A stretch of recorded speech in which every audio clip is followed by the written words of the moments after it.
This is 24 and 24, last chef standing. Hi, everybody. I just want to say one thing. It's not easy. I wish all of you great luck. Now it's time to get to business. The speed course consists of 3 sections. First up is the egg white section. You have to separate and whisk 8 egg whites until they are stiff enough that they hold in the bowl when it is upside down. Ugh. Then, one of my favorites, especially for some of the older chefs, you are moving to the tournée section. You must make 8 tournée potatoes. If your potatoes don't have exactly 7 sides each, you have to redo them. Tournéing isn't something that anyone's done since culinary school. I have no idea how it's gonna play. And finally, the lemon juice section. So using a hand reamer or your hands, you have to juice enough lemons to reach the 8-ounce mark on the cup. You guys, it's very important. As soon as you complete the speed obstacle course, you need to run and claim one of the cooking stations. There are 6 proteins, 12 stations: fish, beef, lamb, pork, shellfish, and chicken. The sooner you finish your prep work, the sooner you could claim a cooking station with the protein of your choice. And there only can be 2 chefs at each station, so the stations are gonna go fast.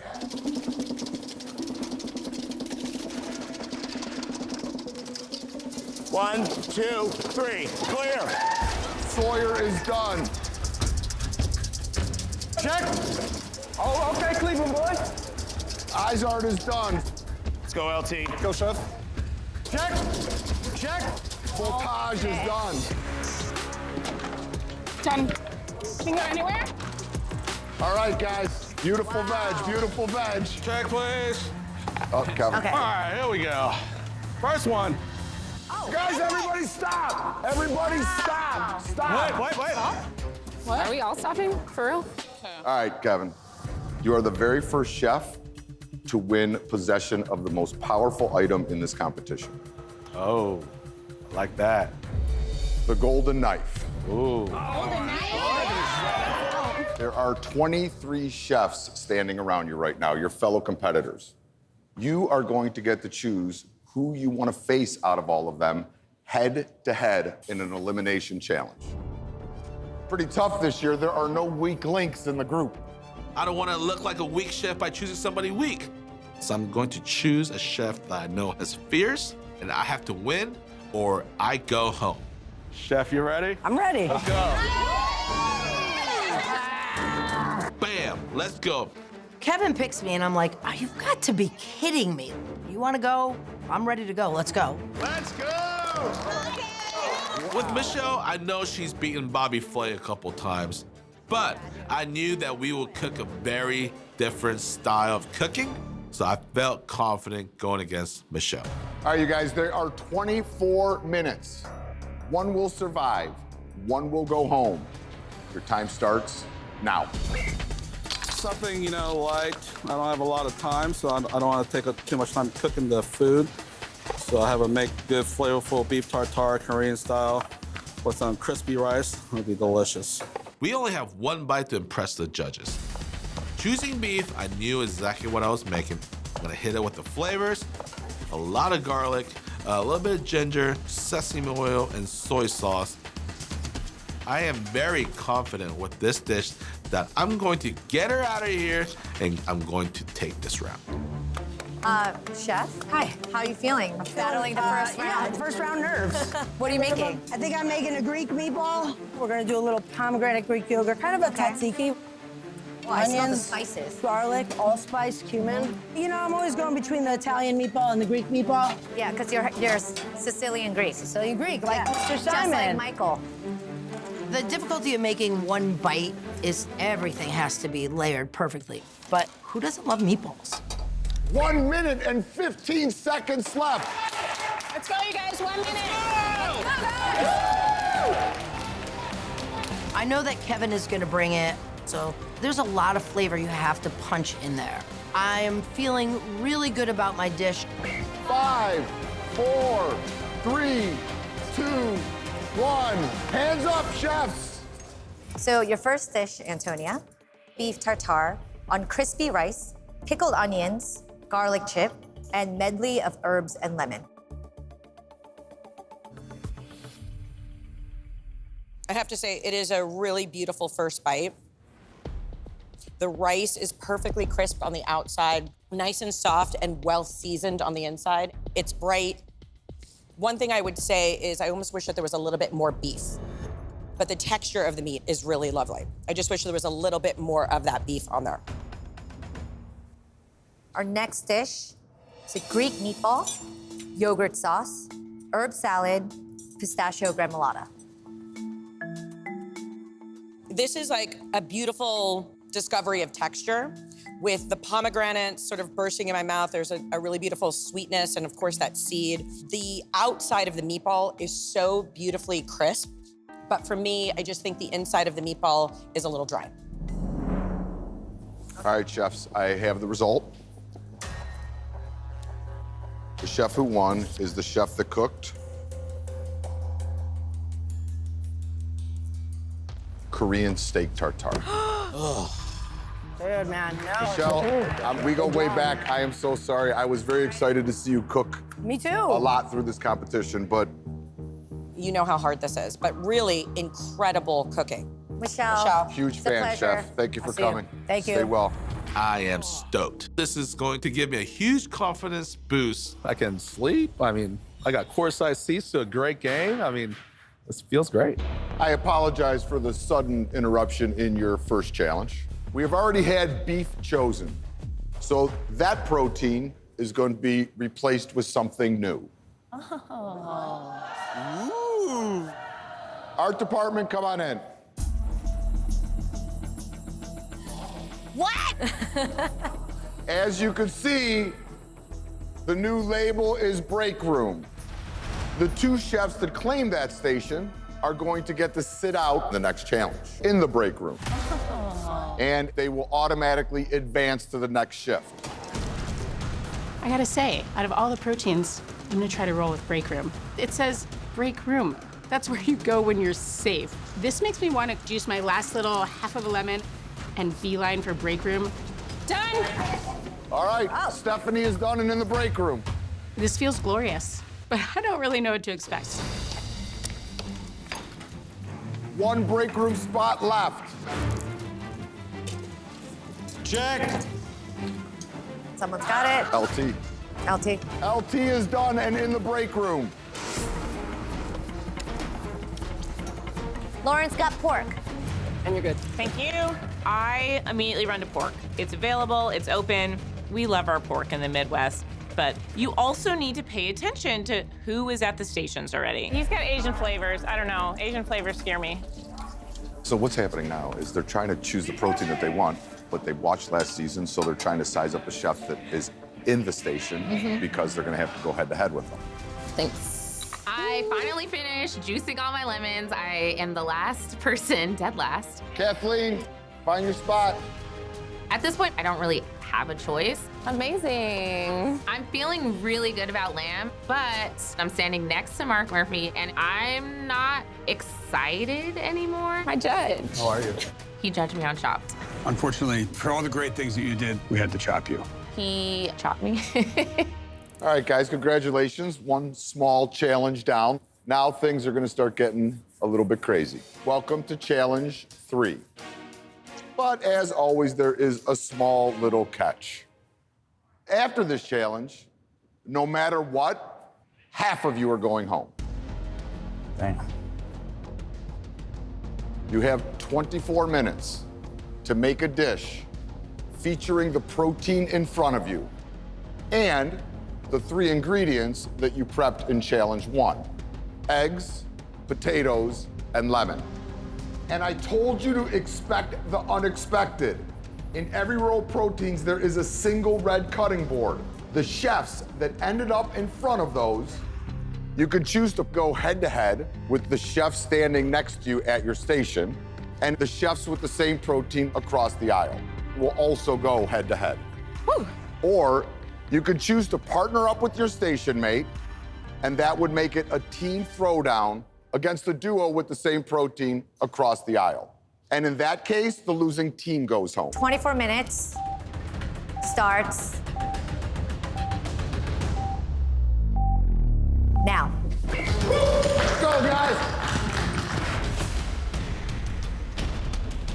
me, this first competition really is just cooking food that represents me. Big, bold flavors, good technique.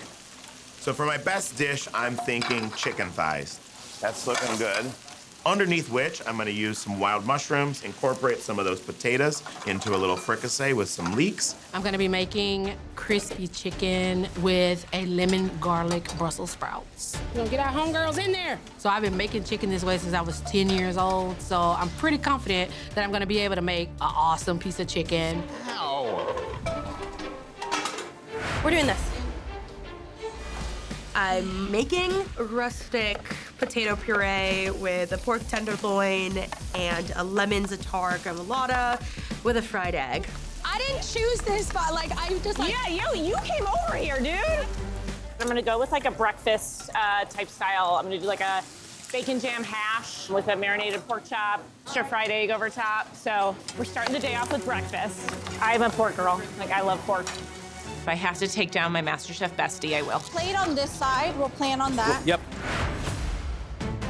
So dish plan here is to do a beautiful seared scallop, and then we're gonna seat that on top of lemon aioli. Shrimp potatoes and Felito rice. a gremolata. Yep, simple, clean, nice. Hello, chefs. How's it going? How are we feeling about teaming up? Do we know each other? No, we don't know each other, we just met. The exact thing that I didn't want to happen happens. Nini chooses to team up with Gabe, and now I have to go against Nini and Gabe, two incredible chefs. We decided we're going to keep it very simple, do steamed mussels with crispy potatoes and an aioli. All right, I'm gonna go on mussels. I can't wait. I think I'm gonna make a little fried chicken sandwich with malt vinegar potato chips. I'm from Kentucky. I have chicken.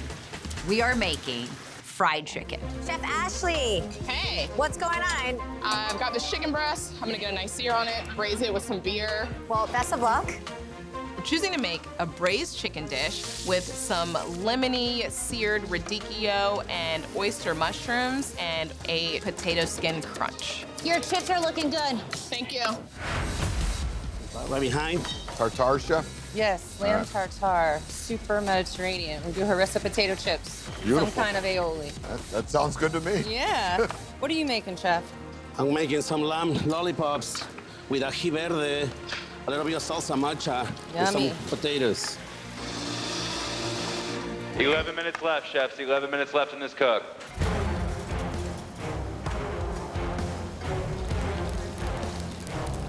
Hi, nice to meet you. Nice to meet you. I'm a fan. Are you making a dumpling? I'm making a dumpling. Oh my God. A little pork dumpling. Love that. What I'm gonna make is a pork dumpling wrapped in Napa cabbage with pickled Napa stems and chilies, some XO sauce, and some herbs. So I'm splashing. You're good, G. So I can't go head-to-head with this guy on Asian food, so I'm sticking to my Latin roots. And we're gonna do a pupusa today. I got the ground pork. I'm gonna make a nice salad with the lemons and the eggs, and we'll see how it goes. What do I need to do now? I'm gonna make a lamb burger and fries with whipped feta and ignore Mark Murphy. Like, he is not there. I can't worry about him. I really just have to focus on making the best lamb burger that I possibly can.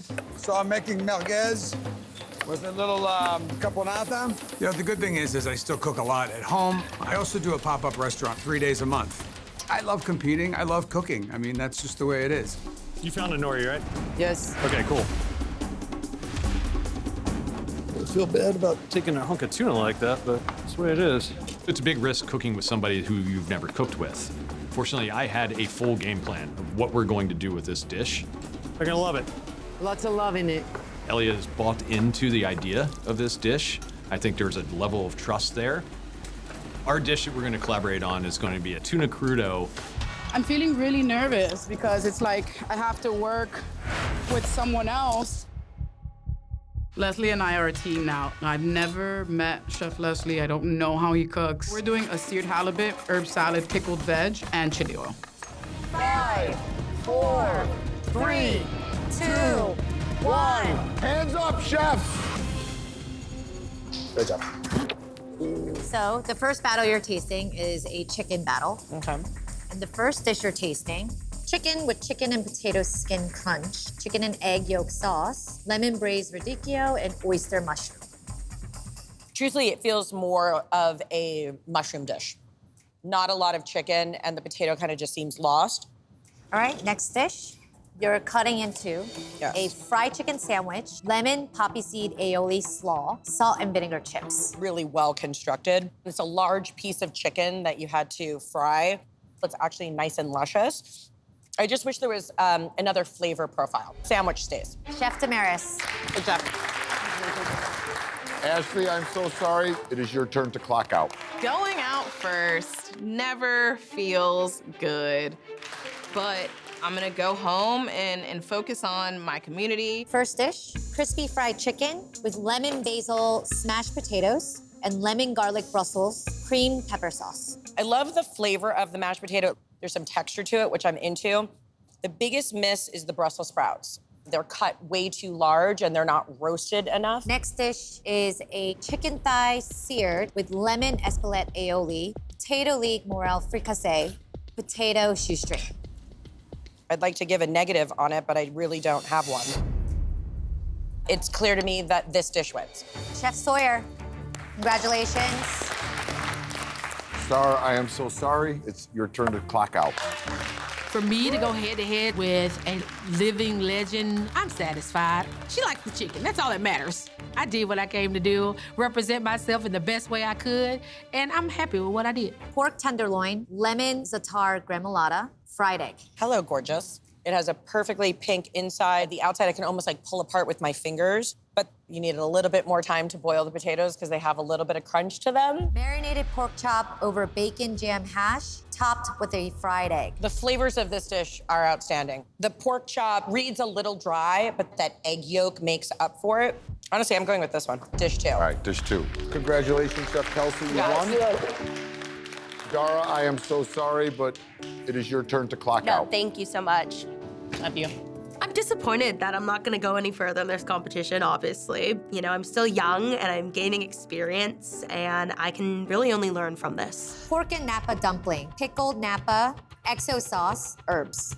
I think this is a very smart use of the ingredients. To be able to make a dumpling using the Napa cabbage as its wrapper, if you will. The filling is delicious, but this might have a little too much filling. Next, we have an egg and pork pupusa, lemon juice cuitito, lemon zest shoestring crunch. The shave of the cabbage is perfect, and I love that with the mix of potato on top. That being said, I think this one actually needs more filling. I would have liked to see more of the pork and more of the egg in the center of that pupusa. Dish 1, the dumpling. Chef Lawrence, congratulations. Arturo, I am sorry, it is your turn to clock out. Honestly, it doesn't feel too good to go home in the first shift.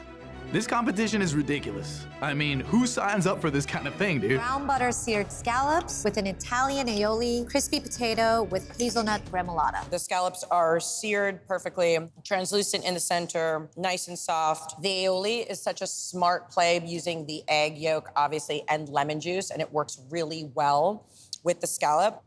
I actually would have liked to see a lot more of it. Saffron steamed mussels, pimenton aioli, crispy potato. Flavor is incredible. The saffron, I think, is really well used. The mussels are textbook perfectly cooked, still sort of hanging on to their shell. That being said, I would have liked to see there be a little bit more broth.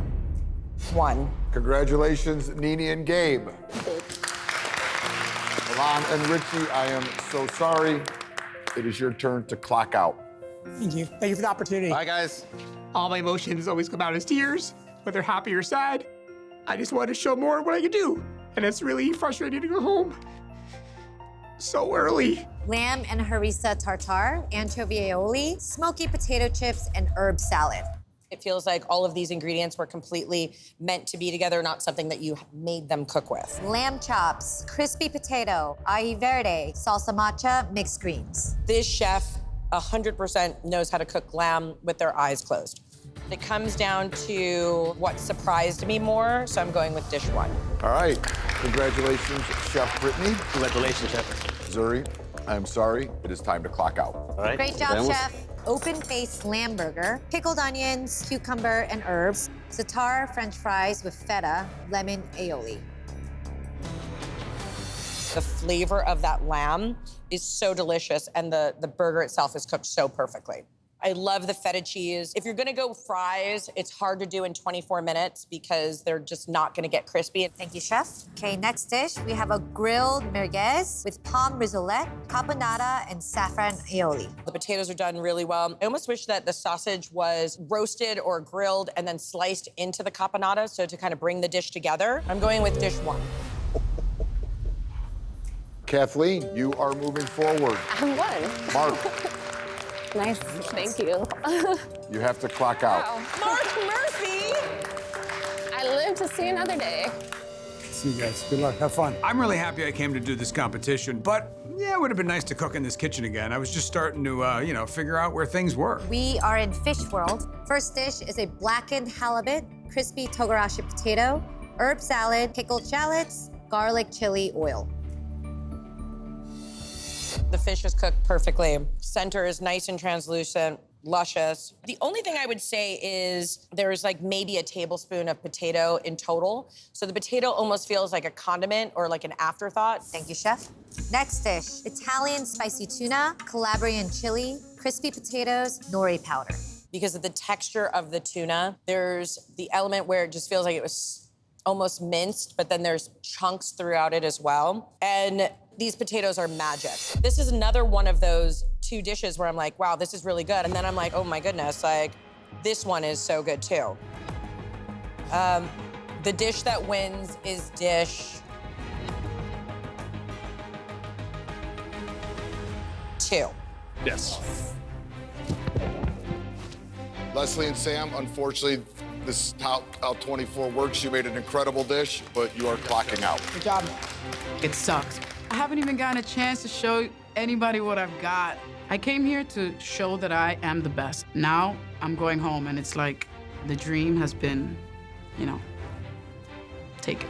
Shift 2 is all about simplicity, which ironically is one of the hardest skills to master. Simple cooking is about taking a limited number of ingredients and maximizing their potential. Speaking of simplicity, currently we have 13 chefs, but there is only room for 12. We need to get down to a simple 1 chef per station. Stephanie, NLT. Your challenge is simple. It's about the PB&J sandwich. Whoa! Love it. Nice. So your challenge is to use those 3 iconic ingredients, peanut butter, jelly, and bread, and make a fancy lunch. Think about what other basic ingredients you guys could combine with those 3, because in the spirit of simplicity, you're only allowed to grab 3 additional ingredients to make your lunch. Ooh. Oh. Nice. The chef who makes the best lunch will win the station. The losing chef, unfortunately, will clock out. Ooh, that's tough. Kevin, you still hold the golden knife. What does it mean? The golden knife is what gives chefs options. If you want to keep your golden knife, you're gonna have to cook for it. Ooh. Yeah. You could choose to sit this one out, and then one of those 2 will win the golden knife. But if you compete and win, you hold on to the golden knife, you go to the break room, and straight to shift number 3. Ooh. If you compete and lose, bye-bye, Kevin. Oh. What is it going to be? I know having the power to have options in this competition is going to be huge. But to go against LT and Stephanie Izard, one's an Iron Chef and one's a chef I've never met before. I don't know what his capabilities are. I'm gonna let them fight it out here. Here. Yeah. You guys can have the knife. I don't want to go against them right now. I go behind you. You only get 3 things. This is a tricky one. I don't know what restaurant you're gonna go to with fancy lunches and they're only gonna use peanut butter and jelly sandwich and 3 other ingredients, but that's what we're gonna do. I got miso, some little anchovies, and jam. So I'm thinking kind of like a Caesar rib. Let's get out of sandwich land and recreate a PB&J into a salad. A dish that's a little more elevated than just a sandwich. So I was like, all right, let me make a cool dressing with the peanut butter and miso paste. Let me get my jam and make a little reduction, side dressing. Wish I had some vinegar. I want to get my bread toasted off, just make some nice crispy little breadcrumbs, so throw in the oven, start toasting. 21.5 minutes, guys. I'm gonna make some sort of soup and sandwich. It's hard because the bread, peanut butter, and jelly are so sweet. Really need that onion. Onion is a building block of savory. And then I want something nice and salty. So I go with some cheddar cheese and I grab green apple to bring acid to the dish. I add in some jelly. I've got some peanut butter, and I'm gonna make a soup that is made out of literally these 6 ingredients aside from the bread. 5, 4, 3, 2, 1. So we've got a grilled apple, peanut butter, and cheddar sandwich with a grape caramel, black pepper. And then the soup is kind of taking all of those different flavors. And I chose onions to bring some savory notes. The acidity, creaminess, the crunch, the use of the ingredients, I think are really great. It is simple, but it's clearly elevated. If anything, I think it's leading a little towards the sweet side. You know, obviously with jelly, it's gonna have a tendency to do that. Grape jelly and anchovy coulis. I did a peanut butter and miso dressing, and then we did some crispy breadcrumbs with a little bit of anchovies in there as well. I mean, it's definitely creative. So I really do love the use of the ingredients, what you did, how it's dressed. I feel the miso, it's almost stronger than the peanut butter, the peanut being overshadowed a little bit. Chef Stephanie really captured the essence of the challenge, and the dish was awesome. Oh, thank you. Thank you, Chef. LT, I am sorry. Unfortunately, this means you need to clock out. Appreciate it, Chef. Great job, Chef. If I'm gonna lose to somebody, I might as well lose to an Iron Chef. But I'm still pretty heated, you know? Like, I had the opportunity to, I didn't put my best foot forward. Welcome to Challenge 5. This is a taste test. Underneath these coaches are 12 identical pasta dishes. It's gonna be up to you guys to figure out exactly what is in them. There are only 7 total ingredients that you need to identify. I'm gonna give you about 90 seconds. Oh, that's so little. 3, 2, 1. Take my first bite. It's extremely garlicky. Basil and garlic blast through on that first bite. I mean, it feels like vampire breath. I am struggling. I know it's some sort of pesto, but I can't figure it out. 5, 4, 3, 2, 1. Everybody stop eating. Remove your masks. In front of you is a card with a pen. Write down 7 ingredients, no more, no less, and put your name on the bottom. I start writing down the ingredients and I think, I don't think I'm gonna do so well on this. It is really hard to taste without your vision. All right, here are the correct answers. Arugula, basil, garlic, sun-dried tomatoes, lemon juice, pistachios, and Parmesan. So our ranges are from 2 to 5. This is gonna test simplicity to the max. Steph, so right now you only have 2 ingredients. That is correct. So congrats, you've gained an additional ingredient because of the golden knife, and now you have 3. Thank you. And you get to remove an ingredient from another chef's total. Just because I see this person as one of the best competitors here, I'll take one away from Kevin. What? Yes. 40 minutes on the clock. Your best pasta noodle dish with the limited ingredients. Your time starts now. I got only 2 ingredients, which means I have to make fresh pasta. Whatever we use for the pasta doesn't count towards the ingredient. So my strategy here, I need to make some sort of pasta that has so many ingredients in it, flavor-wise, that is gonna carry my dish, which has only 2 ingredients. I'm thinking herb ricotta gnocchi with mushroom and duck confit. Voila, look at that. Are you definitely going to be using dried pasta? I think so. If I try to make pasta right now, which I can, and I make great pasta, I'm afraid I won't have time to make these 4 ingredients like shine. So I'm gonna make spaghetti in a carrot butter sauce. My strategy is keep it light and springy because I know a lot of these pasta dishes are gonna be porky and heavy. I obviously wanted to make my own pasta. I want to make a nice thin fettuccine with a lemon cream sauce, Parmesan cheese, and then panko and walnut over top. I got 5 correct. I earned the affordability of 5 ingredients so that I could have that nuttiness, that saltiness, that acidity, that crunch. 2 ingredients. 2 ingredients, pork and heavy cream. I wish I had a couple more, but pasta is one of my fortes. I am confident even with 2 ingredients, I can do good in this challenge. I am making creamy pork ragu bucatini. It's going to feel like a lot more ingredients than 2. This will not be in the bottom. It just has to be delicious, right? It will be. All right, so I have to make my best noodle dish using only 3 ingredients. This sounds near impossible. What we're gonna do is we're gonna make a little like seafood ramen lo mein. some ramen packet noodles. I think it's nice and playful, brings back a lot of nostalgia for me. I am making like a seafood pasta. Since I've had that taste of victory against Mark Murphy, I'm really not trying to go home. I am channeling my husband. He loves crab, but normally I have a few more ingredients to pull from. I know I want to make a really flavorful sauce with lemon, crab meat, onion, and mint. And the main ingredient that I chose that I know is going to add a really big depth of flavor is the seafood seasoning because it has so many different ingredients in one. Okay. This is gonna be very hard. I'm known for making modern Southern food, but we don't have a lot of noodles that we make from scratch in the South. What I would normally wanna do is make macaroni and cheese, but 3 ingredients is not enough for macaroni and cheese. I'm gonna make chicken and dumplings with a little bit of like an Asian-inspired kind of situation. I'm making them slick dumplings though, so it's more noodly, y'all. I wanted to make fresh pasta, so we're gonna get it done.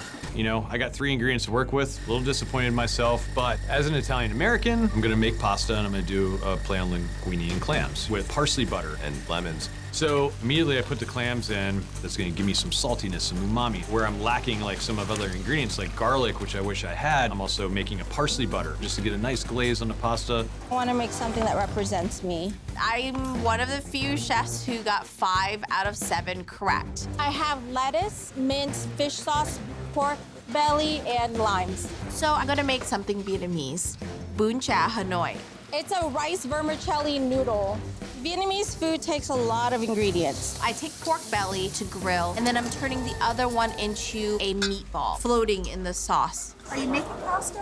I'm making ricotta gnocchi from scratch. I only got 3 ingredients that I get to use in my best noodle dish. How embarrassing. Yeah, I'm not just thinking about a simple dish, I'm thinking about a simple noodle. So I'm making ricotta gnocchi alla amatriciana with a tomato sugo, guanciale, and Parmesan. Oh, almost got my finger on that one. Stephanie, why did you decide to make your own pasta? Well, I only have a few ingredients, so I feel like I should have my time to shine with the actual dough. It's like this fun sort of like Chinese noodle that's a scissor noodle. So stand out with my 3 ingredients. For this dish, I'm making scissor cut noodles with a brown butter lemon shrimp sauce and fried mint. It's crucial when you're having a simple dish that the sauce is perfectly balanced. Kevin. What's up, chef? How many ingredients did you? Oh, you're the one who got one taken away. 4! If I had 4 ingredients, I definitely would have made a kimchi carbonara, but now I only have 3 ingredients left to cook with. I'm gonna have to pivot to make sure I don't go home in this round. Stephanie, I'll remember that. I'm gonna make a chicken noodle soup. A chicken noodle soup? Yeah, so I got chicken, garlic, and Fresno peppers. Making my own stock. 10, Oh my God. 9, 8, 7, 6, 5, 4, 3, 2, 1. Hands up, chefs. I made a fresh fettuccine, brown butter, lemon cream sauce, topped with a walnut pangrattato with panko breadcrumbs and walnuts for some crunch. There's a lot of nuance to what you're doing. The noodles, it's great. There's an awesome texture going on. If anything, I would add a little more salt, but this is delicious. It's comforting, shows technique, and you should be really proud. Great job. It's a cream pork ragu bucatini. You know, I had 2 ingredients. Cream and pork is my favorite protein. There's fat, there's a little acidity, the salt. It's already all there. Only having 2 ingredients, obviously you're at a big disadvantage, but it was a really smart call going with the pork. The cream, it's neither here nor there. I think it adds a richness, but can kind of weigh it down. So thank you. So what I made was a linguine and clams dish. Made my own pasta, and I encourage you to mix it in with the parsley butter. Visually, it's beautiful. I love the color and how you kind of separated them. You got to mix them yourself. I think the noodles could be cooked a little longer. Okay. But the clams, the sauce especially, it's awesome. Great job. Ricotta gnocchi alla amatriciana with a guanciale and tomato sugo, Parmigiano Reggiano Frico, and toasted black pepper. It's a home run. It's delicious and it's striking. It's a beautiful presentation. But I do feel some kind of herb to kind of make it more bright or vibrant. Could have added something else, but this is great. Thank you, chef. I had 3 ingredients, so I grabbed a yuzu koshu and then I grabbed furikake. Really cool that you did noodles that are very different than what we've seen. The broth itself is flavorful, but the salt is pretty overpowering. Today I made a herb ricotta gnocchi with a brown butter, boscaiolo sauce, and duck confit. Really smart use of the ingredients to get flavor. With duck confit, Generally, I'm thinking nice, soft, shredding, apart. And these you can see when they're sauteed, it gets crisped up. You lose the essence of the confit, but it's a really, really nice dish. It's really tasty. Thank you. So I made scissor cut noodles. The sauce is shrimp paste, grilled lemons to get that char flavor, and mint, my favorite herb. The mint, I feel, is what makes this dish sing. Like, that's the rock star. The noodles, obviously amazing texture, super smart, great acidity. If anything, I still might add a little bit of salt. Awesome. Thank you. Thanks, chef. Salmon roe and garlic butter sauce. Instant noodles. I cured the shrimp in some salt and baking soda. I had some fried garlic on top. I think the shrimp are cooked really well, and the salmon roe really makes it pop. But if you're going to do pre-made noodle, it's gotta be a completely different level. I think it could maybe be a little more flavorful based on some of the ingredients that you had. I don't know if the noodle itself was really elevated, so thank you. I made a crab pasta with onion, seafood seasoning, crab, mint, and lemon. I love the texture of the sauce. The pasta holds it really well. The crab is super flavorful. I might have, added something else to kind of brighten it up a little more. Thank you. Thank you. Grilled pork belly, pork meatballs, sitting in a fish sauce broth. On the side is noodles, and then we have lettuce and mint. The broth itself can just chug. I mean, it is so flavorful. The noodles, I feel, are kind of like a secondary, backup singer to the Beyonce here. But I think it's really tasty, and you should be really proud with this one. So this is a spaghetti and a carrot butter sauce. There's a carrot top and dill and Meyer lemon gremolata and smoked coho salmon. The sauce work that you did using actual carrot, I love that idea, right? But the carrots themselves could have been cooked a little longer. When you're using the tinned salmon and the pasta that you're not making from scratch, then you need to completely nail every single part of it. That's definitely gonna be a mark against you. Chicken wings, I figured I could use a chicken skin to have some texture, make broth, and I wanted to add Fresno just because I wanted to make a little bit more complex than a normal chicken noodle soup, have some heat. Super flavorful, really smart going with those peppers. You did obviously use a pre-made dried pasta, but coaxing out as much flavor from the other things that you were able to use shows a really great depth of cookery. So good job, thank you. Thank you, chef. All right, chefs, we got good news and we got bad news. The winner of the golden knife and the $2,400, Sawyer. Great job. Congrats, chef. Jonathan, you won $2,400, the golden knife, and you are safe for next shift. All right, Graham, now for the bad news. Which chefs were on the bottom? Brittany, Damaris, and Lawrence. So, Graham, you have to choose one who is going home. Unfortunately, Lawrence, you're gonna have to clock out.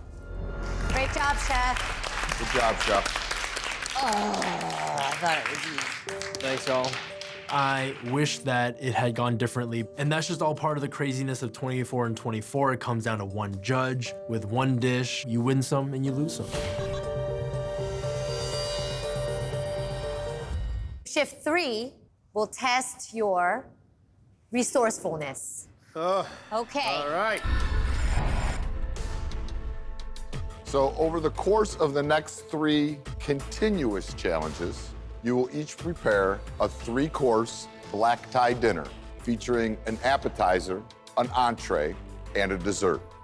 And you have to do that in 60 nonstop minutes. 60 minutes nonstop? There it friggin' is. So to help you guys out, our culinary team went down to the local farmer's market and gathered up some goodies. Yeah. But the farmer's market was closing, and we got what we could. Oh, God. Bless our heart. What is that? Farmer's Fresh. Chef Sawyer, as the current golden knife holder, you have some fun choices to make. Jonathan, here's what your power gives you. You get to choose the 6 ingredients that you and your fellow chefs get to use for their multi-course dinner. You have to use all 6 throughout the course of your dinner. How and when you use them is up to you. Oh my God. So I want to pick ingredients that I know I can use, but I also want to pick ingredients that maybe don't necessarily give anybody else in this competition an advantage. The decision I'm about to make could ultimately send me home. Remember, you have to use the 6 up there. You also have the use of the kitchen. Your appetizer has to be served within the first 20 minutes. Your entree by the 40-minute mark. And obviously, your dessert must be finished by the time the 60 minutes is up.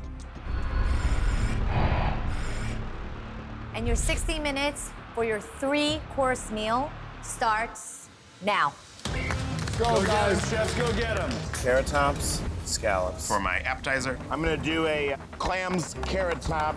That's it, simple. So that's where I'm gonna use the carrot tops and the dry scallops. Do you have an idea of your entree? Yeah, I'm gonna do pimento stuffed pork chops with Penang curry. I gotta start that early though, that thing's gonna be a pain. The faster I use its ingredients, the less I have to think about later. So I decided to use the carrot tops and the pistachios in a pesto. And I'm making a chili oil. I decided to make an oil out of the Carolina Reaper. So it's gonna bring some excitement to the dish. Coming through, coming through, coming through. Even though I won a couple of challenges, I still haven't won any prizes. So as the rounds come by, I want to start racking up some money. I'm gonna make a fried pimento cheese with a fig pistachio jam. To add a nice texture to the dish. Going. It's like not really a lot of time, so this is gonna be like super fast, blend it up. I'm really looking to focus on my Midwestern roots. I'm gonna do a butternut squash and roasted red pepper soup. Add in some of the heat in the Carolina Reapers. I can use the carrot tops as a really fancy topping. Time is of right. the essence. So for my black tie appetizer, I get uni. As an app, we're gonna make a pimento cheese polenta with uni. I'm making a play on a shrimp and grits, but Italian style. Just getting the polenta done right now. So we're going with, ready for this? We're going with uni, which I don't know how this is. Oh, look. Interesting. I Okay, know. no, Wait, no, no. Esther. My goal is to highlight Southern cuisine. And so I'm making fried green tomatoes. And I'm gonna put a little Kentucky twist on it by changing my tomato into a green tomato. And then I'm gonna take my carrot tops and my pistachios and turn those into a pesto.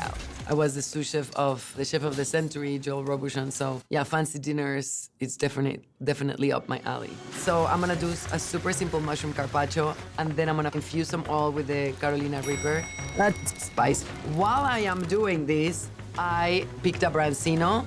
That's gonna be a beautiful, beautiful entree. That's gonna be a first course. It's gonna be a crudo with a carrot top pesto with grapefruit. In order to make this round happen for me, I chose to do something raw on his first course because if I don't serve this appetizer, I'm out without even him trying the dish. It is definitely a tough competition, that's for sure. So the strategy is stay alive. I'm gonna make a pimento cheese fritter. Let's see if this works. And then pepper jelly with the Carolina Reaper peppers. And then I'm gonna use the carrot tops and make like a garlicky fun salsa verde. I don't have a lot of time.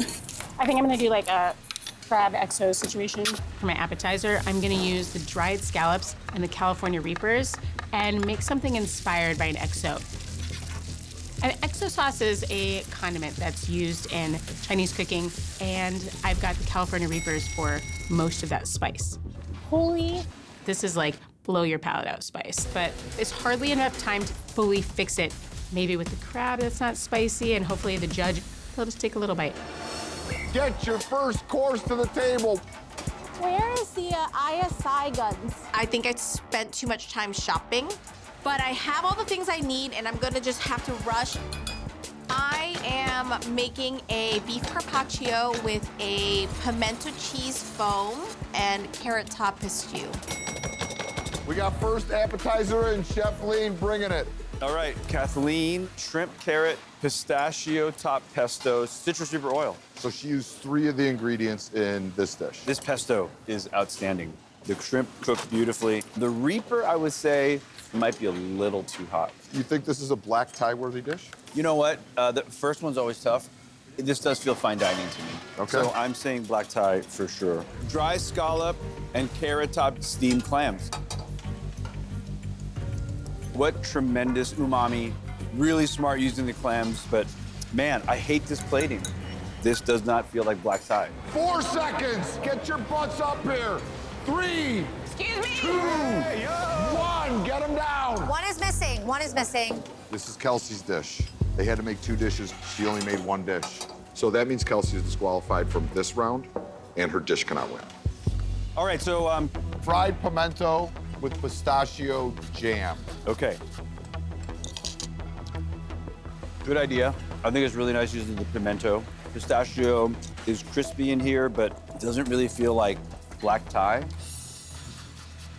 All right, green tomato caprese. It's a pretty plate. I like that. The cook on the tomatoes, great. The creaminess with the crunchiness, the carrot tops help really kind of cut through that. Good overall dish.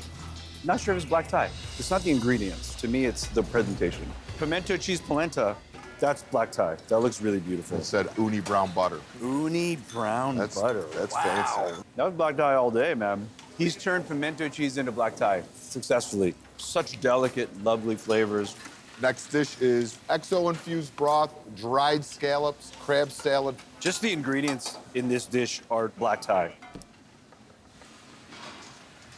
Oh, that's spicy. Woo!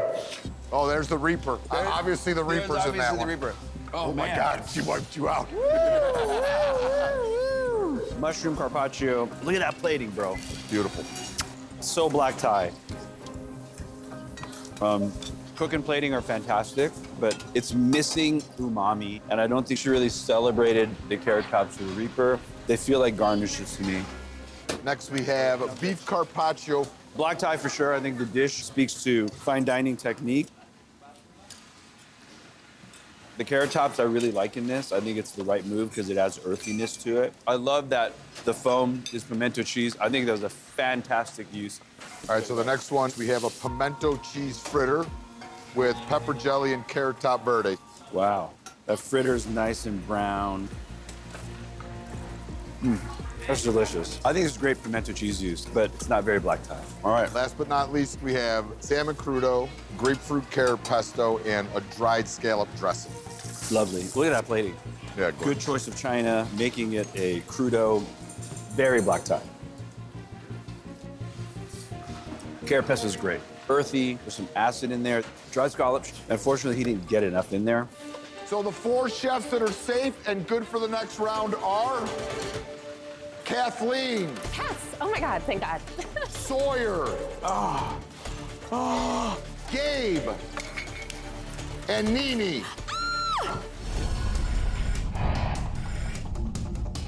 15 minutes before your entrees are due. I'm sorry. A simple thing, like putting up 2 plates, this is where the hours can start to take a toll. I need this entree to get me to the break room. I am making lobster in a shellfish broth with roasted Romanescos, and the mandatory ingredient that I'm using is dried scallops. Those can impart some really good, like, umami, salty flavor, which is gonna also help build some more of that umami seafood flavor. What's your entree? I'm working on a roasted pork loin with sumac, and it's gonna be over pimento grits. And the jus is gonna have the Carolina Reaper in it. Ooh. After almost losing to the clock in the last course, I'm not doing it on this one. I want to make sure this dish is perfect, and I want to get it there on time. All right, Reapers. Planning to make a sauce. Somebody used the Reaper. We're in better shape now. And for my entree, I'm gonna do scallop tteokbokki. It's a spicy rice cake dish. Typically in a tteokbokki, you use fish cakes. But instead of fish cakes, dry scallops would be a perfect substitute. My entree is going to be a branzino with a little Granny Smith's grapefruit sauce. And we have to use these very special ingredients from the farmer's market. I have dried scallops I have to work with, so I know I have to make some sort of fish sauce. And then I have carrot tops. But carrot tops are beautiful. This is the perfect thing to fry. They just give this curly attitude to your dish. Stay focused, guys. 12 minutes.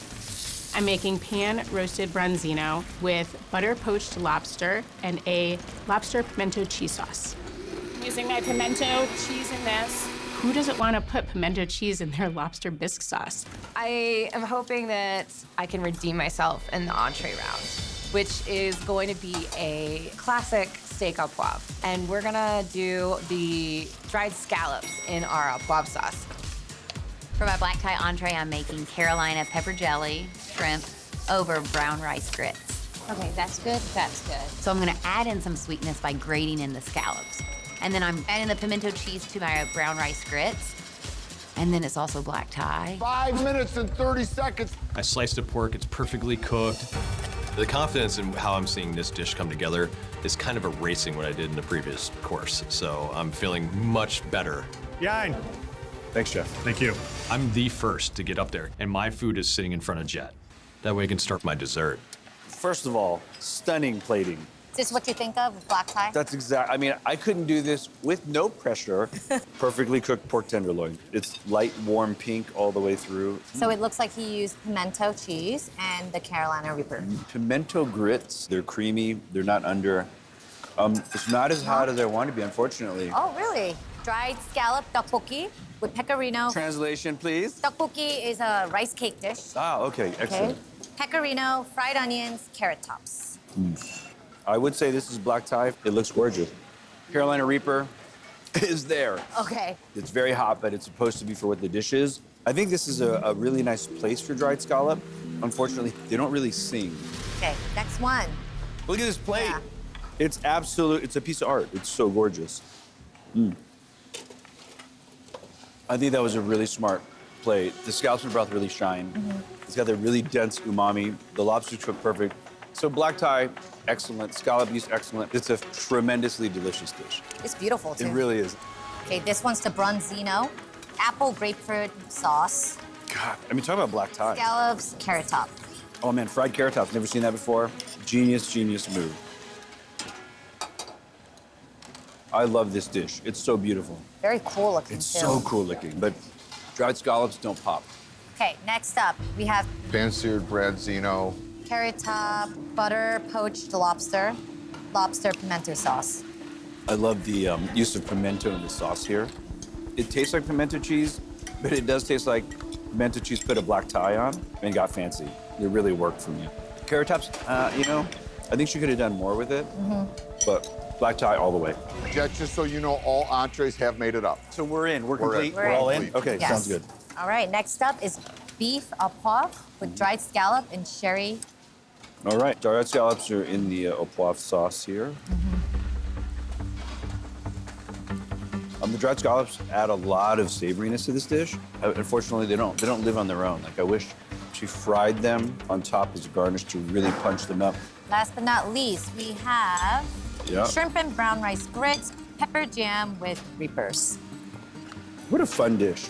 Shrimp are cooked perfectly. The pimento and these grits, they add a beautiful creaminess. But the problem with the dried scallops is if you didn't tell me they were in here, I wouldn't know.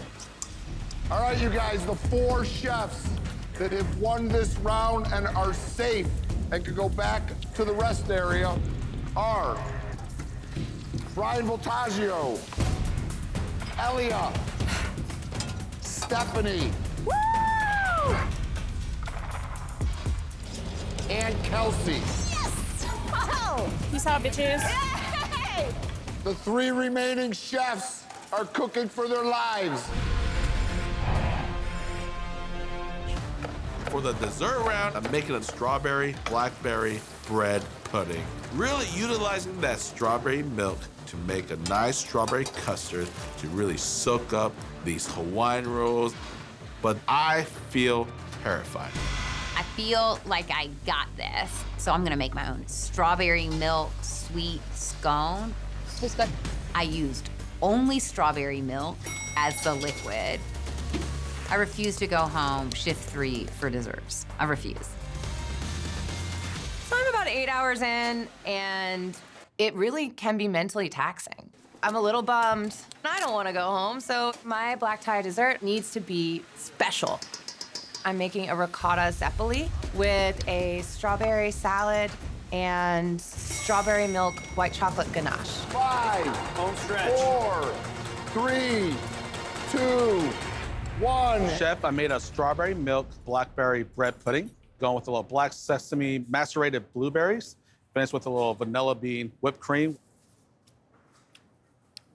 Delicious. Thank you, chef. Strawberry milk was a smart play here because chocolate is deep, dense. The berries are acidic. The strawberry milk is the perfect middle point. I'm just struggling with the black tie part.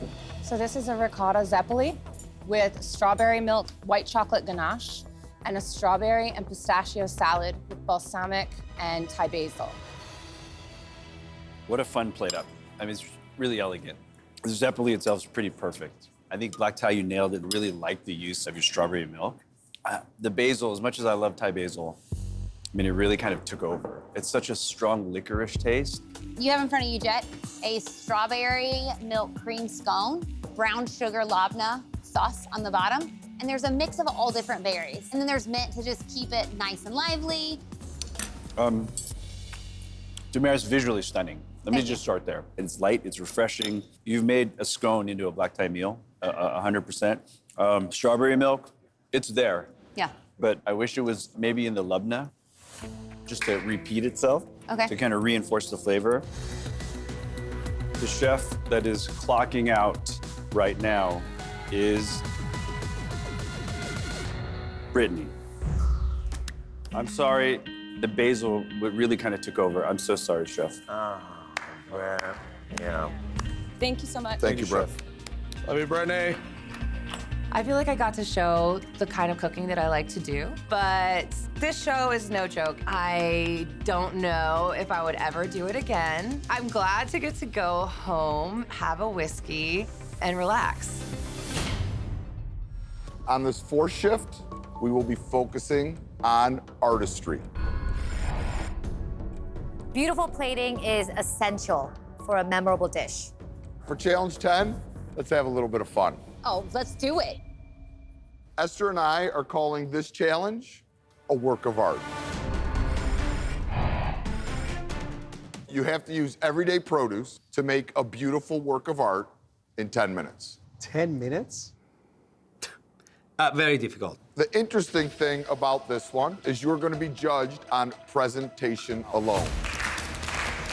So now I get to plate, not really cook, and potentially win $2,400. I like the sound of that. And the chef who produces the least attractive plate will lose 5 minutes in the next challenge. You have 10 minutes. Let's have a little bit of fun with it. Go!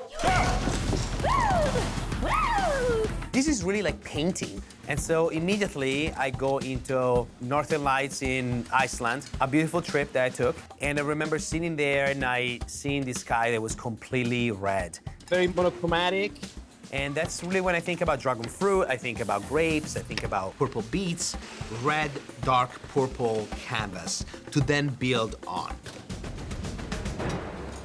I'm gonna make a sunset. Yeah, I wasn't joking. I'm thinking strictly purees. Red peppers, yellow peppers, and butternut squash. I just really want this to be a fluid gradient like you would see in the sky. All right, I'm gonna go get a plate. I needed this playful break to re-energize. Like, we're just playing with our food over here. Let's go. My inspiration is a butterboard. Like, butterboards were all the rage On the TikTok. because they were stunning. So gorgeous textures, and then tons of fruit and vegetables. Thankfully, they're not eating it, because typically you don't put fruit on a butterboard. Blech. Arguably, circles are the perfect shape. Like, they just no begin, no end. And in this competition, no day, no night. It just all goes. That's why I picked the circle. I'm a chef. That's my title.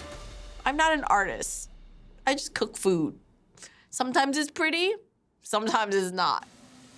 So, let's see.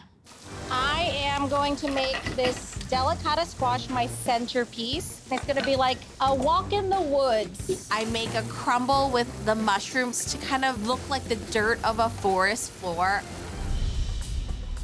Immediately, I think of this birthday cake I made for my daughter Nola. I am making a watermelon cake. As a private chef, I draw inspiration from food memories and people, and it's kind of giving me a little bit of strength. I can't lose when I'm like really thinking about these people that I love. I'm just trying to make something colorful. I'm gonna make a little thing that looks like a avocado roulade. Placing it in a bed of thinly sliced heirloom tomatoes. They're gonna have a lot of bright flavors to kind of make it really sexy looking. Daikon. Oh, yeah.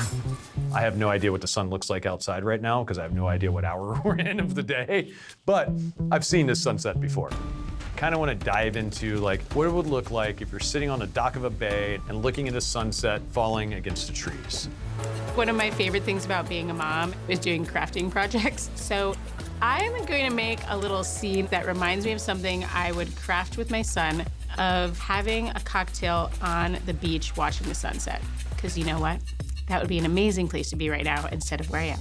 Because 10 hours into the competition, I feel like the vibe is a mix of like, everybody's happy that they've made it so far, but there's a lot of, whoa, I can't believe it's been this long. Oh my God, this hurts. Oh, I'm so tired. Coconuts, sunset. I love art. I'm that person that sits in front of a painting and cries and laughs. Yes, I am that person. My head immediately went to Frida Kahlo. All her art is like, boom. In your face, colors, fruits, monkeys, pain, suffering, dissections. I decided I'm gonna make a beautiful fruit plate. In Frida's art, she does a lot of vertical dissections. So it's a way of representing like her insides and her pain. And then there's drops, which represent her tears, with pieces of blackberry, which represent 8 pieces of her broken heart, which is how many times she was betrayed by Diego Rivera. There is a lot of meaning in this dish. You ready? We're going Rothko. Rothko, a very famous abstract American artist. I'm gonna puree a bunch of different colors, persimmons, pineapples, papayas, and I'm gonna variegate them, use a palette knife to brush it across, and hope that the judge gets what I'm going for. 5, 4, 3, 2, 1, hands up. Well, I never made a butterboard. I've never heard of a butterboard. Oh, they were all the rage on the TikTok. They quickly faded, but they were so popular because they were so beautiful. It seems really simple because it's just circles, but even within the circles, you went even deeper into giving me different size of circles. So you're giving me complexity. We are doing a full display. I am preparing for you a sunset. Oh my God. So we are just going to gradient. Wow. And we're gonna pour that right out and get our beautiful sunset. Wow. So it's just a mixture of purees, kind of all blended together to get the right colors. This is so simple, but so confident. I really do get sunset, but like I wish there was a focal point. I want you to imagine you're in Italy and we're gonna go foraging. There are greens that you would pick, there's sliced mushrooms and a mushroom dirt. I think it's impressive. I mean, you got many things accomplished. You know, you took the time to sear that delicata squash to give me a beautiful caramel color. This is a dish that I would eat, yeah. All right, chef. So one of my favorite times in my life was when I went to see the Northern Lights in Iceland. There was a moment where the whole sky and everything else was very red. I see the comet, I see the constellation. When you choose to go monotone, you could run into the possibility of it being boring, but you have layered this. I like it. I made a watermelon cake, and it's no guilt because it's made out of fruit. This is so dramatic. And you know, one of the things we learn as chefs when we're plating is to create dimension with height. And this is all height. It is captivating. So we have a study of produce, lots of different colors, got a little avocado roulade. You leaned heavily on your knife skills. There's contrast in shapes, there's contrast in colors. Great job, chef. All right, so now imagine you're on the dock of a bay somewhere. Okay. You're in an Adirondack chair. It's like the perfect night. Wow. The sun is starting to set. I'm so here for it. And then you see this. Shades of red, orange, pink hues, the tops of the trees as the sun is setting over the bay. Gosh, the colors are my favorite thing on this plate. I like the fact that you're not afraid to use white produce on a white plate and just beautiful garnish with the greens. Where I wish I was right now, having a cocktail on the beach watching the sunset. Art doesn't necessarily have to be so serious, and this is also art to me, you know? How could I not like this? So my inspiration is the abstract American artist Rothko, 6 different purees, sort of from most intense to least intense. Visually very pretty. You do have the beautiful contrast in colors, but I wish there was a smoother transition into colors. I went to Frida Kahlo. Bright colors, everything dissected vertically, like she would dissect her art and show her insides always. The 8 drops are her tears with pieces of her broken heart from the 8 times we know Diego betrayed her. He was such a jerk, yeah. And then fruit, because there was fruit all over her art and it was always dissected. This is very emotional. There's a lot of negative space on this plate, but that usually comes with confidence and knowing what you're doing. This is art. Like, this could be in a gallery. As beautiful as they all were, in this case,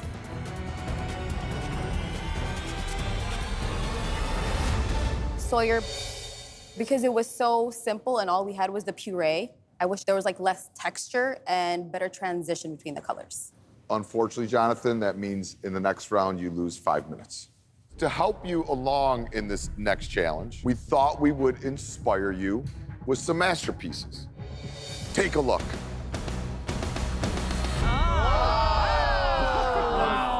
Oh, goodness. Guys, behold the gallery of some of the greatest paintings of all time.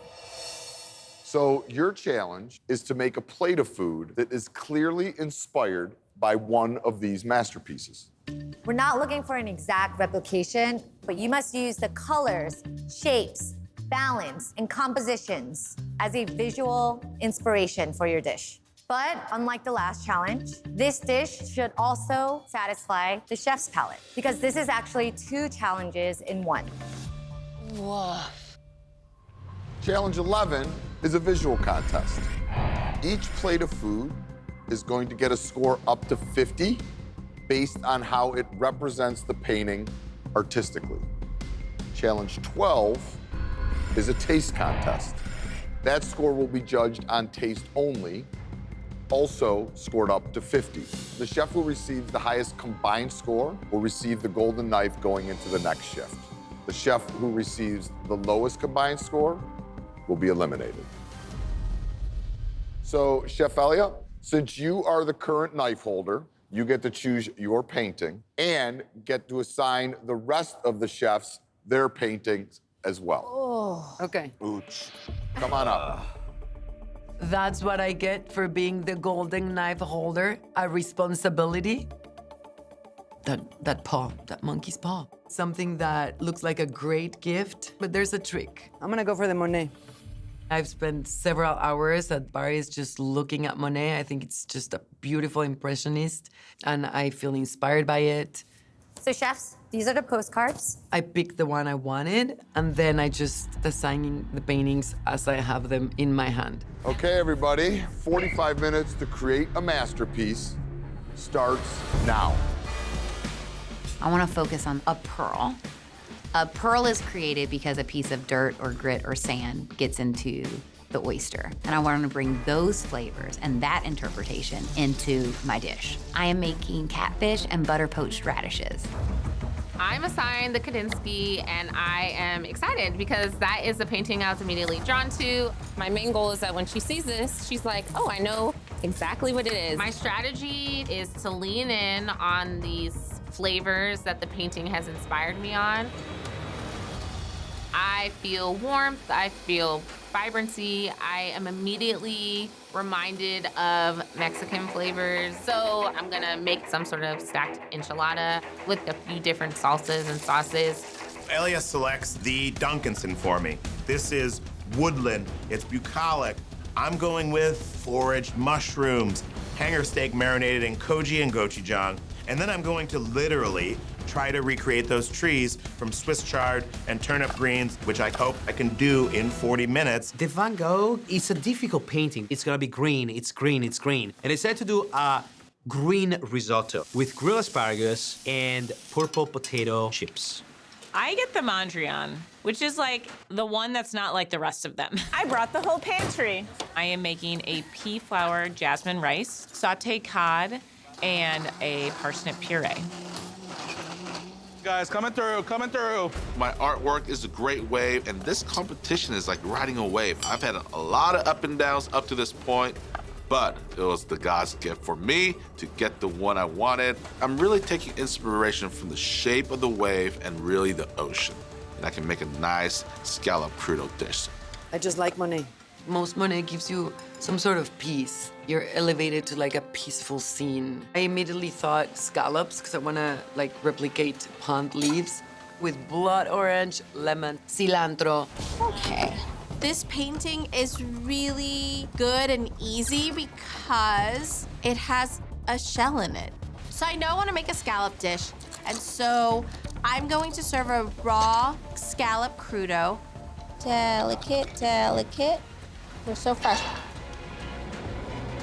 I'm gifted to Georgia O'Keeffe, which is a beautiful, beautiful painting. I'm solely looking at the transition of color, and I know I can create this on a dish. So for my masterpiece, I'm making a brown butter whitefish that's lacquered in purple cabbage. The cabbage, I'm going to braise some of the leaves in its own juice. Pretty happy with that. It's full of so many different colors. There's so much going on. I kind of feel like this is the perfect painting for me. I see the bridge and I think of the Korean style beef short ribs. I'm gonna make grilled beef short ribs with a few different sauces. 5, 4, 3, 2, 1. Hands up, everybody, hands up. You survived yet another one. The Birth of Venus is what I had. And so here I have scallop on the half shell. And then I wanted to kind of replicate the waves in their hair and their clothes with the cucumber and the radish and aguachile-esque sauce. Wow. Obviously, there is the literal aspect of the scallop shell. It's very much giving the Birth of Venus. That is so spicy, but so much flavor. Whew. The Monet, it's a scallop crudo with aguachile with a lemon vinaigrette. So aesthetically, in terms of color, I don't necessarily get the Monet, but it feels like a Monet. It's a very ethereal dish. It's delicious. Thank you. There's a lot of play on texture too, with all the fried elements. You have a lot of different flavors that complement each other. I use the skin of the cucumber to really create that nice curved wave. Plate representing the water of the ocean. And when you pour that garlic ginger vinaigrette over the top, that's the great wave coming in. I'm actually astounded at how structurally sound this cucumber peel is. You still managed to replicate the painting very well. Thank you, Chef. Wow. You're taking me to the sea. It's a very powerful combination of flavors. My only note for this dish would be I miss textures. So we have a koji marinated hanger steak glazed in gochujang. We have wild mushroom fricassee underneath, and then braised turnip greens, braised beet greens, and then braised kimchi. Ariel, remember Chef Sawyer had 5 minutes less than everyone else. You played the balance really well. You have your earth tones from the mushrooms. You have your greens from the trees. This is a flavor bomb. Kind of something that reminds me of the season. It's very autumn. I think you did a really good job of focusing so much on umami flavors. That's delicious. Herb risotto with grilled asparagus, blue cheese, pangrattato, and then you have some fennel-dusted purple potato chips. It's almost a literal translation. I think the only place that you lose me on this plate is with the purple potato chips. It's almost too simple. Obviously, I knew you were gonna make a delicious risotto. It eats like I'm looking at the painting. Something very herbal and floral, but it is very rich. I want some kind of relief with some acid. Yes. That would be the only thing. We got catfish in Kentucky. We have what some people think of as a muddy fish, but it's very, very delicate. And that's what is so lovely about the painting. She's soft and she's about to drift away from you. And so I wanted to give you vegetables that felt that way too. And then you got a little bit of hot sauce because I like catfish with hot sauce. Okay. This is interesting because this looks like that painting, but if I'm being honest, if I ordered this in a restaurant, I wouldn't be excited to eat it. Cook on the vegetables is great. Fish also cooked well. It gives you calm, it gives you subtle, but I do want more flavor. Whitefish basted in brown butter, braised cabbage in its own juice, sunchoke puree, and then a finish with crispy sunchokes over the top. It's a really good use of the colors. The cabbage is doing two things. It's replicating a color that's in the plating, but also there's a lot of wavy movement in this. Like petals. That's very impressive. Very delicious. Thank you. It eats very clean and feminine. I mean, this is a very balanced dish. When I saw the bridge, I thought of beef short ribs. Of course, when they come right off the grill, they've got that crisp on the outside. The three sauces, we have a kimchi butter sauce. There's a little bit of a chili oil, and then there's a little bit of a blue cheese crema.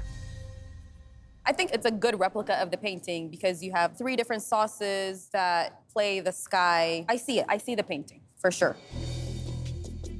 Even though there's like a bajillion things happening on this plate, they all play really well together. You used a lot of spice, but you also brought it back with the pickled elements, all the herbs, you're bringing freshness. This is a very harmonious dish. I made a stacked enchilada with 3 different salsas and then a corn kind of coconut puree to kind of cool because there's a lot of spice going on. What is really important about this piece of art is the juxtaposition of all of these concentric circles. So if I just had more of these, I would completely have been taken there. So I feel like this was the start, but maybe not fully realized.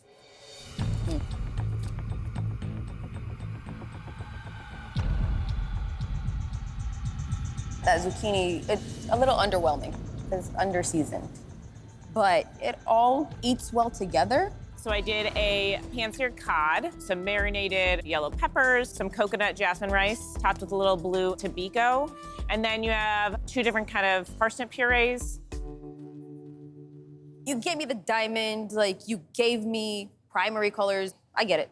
You know what I appreciate is how creative you were with the butterfly pea flower. It's like the only thing that you can really like get something to turn blue. The fish is super moist. Yeah. There's components on this plate that have a lot of flavor. Some don't, but it goes well together. So the chef who got a 90 and wins the golden knife is Chef Sawyer.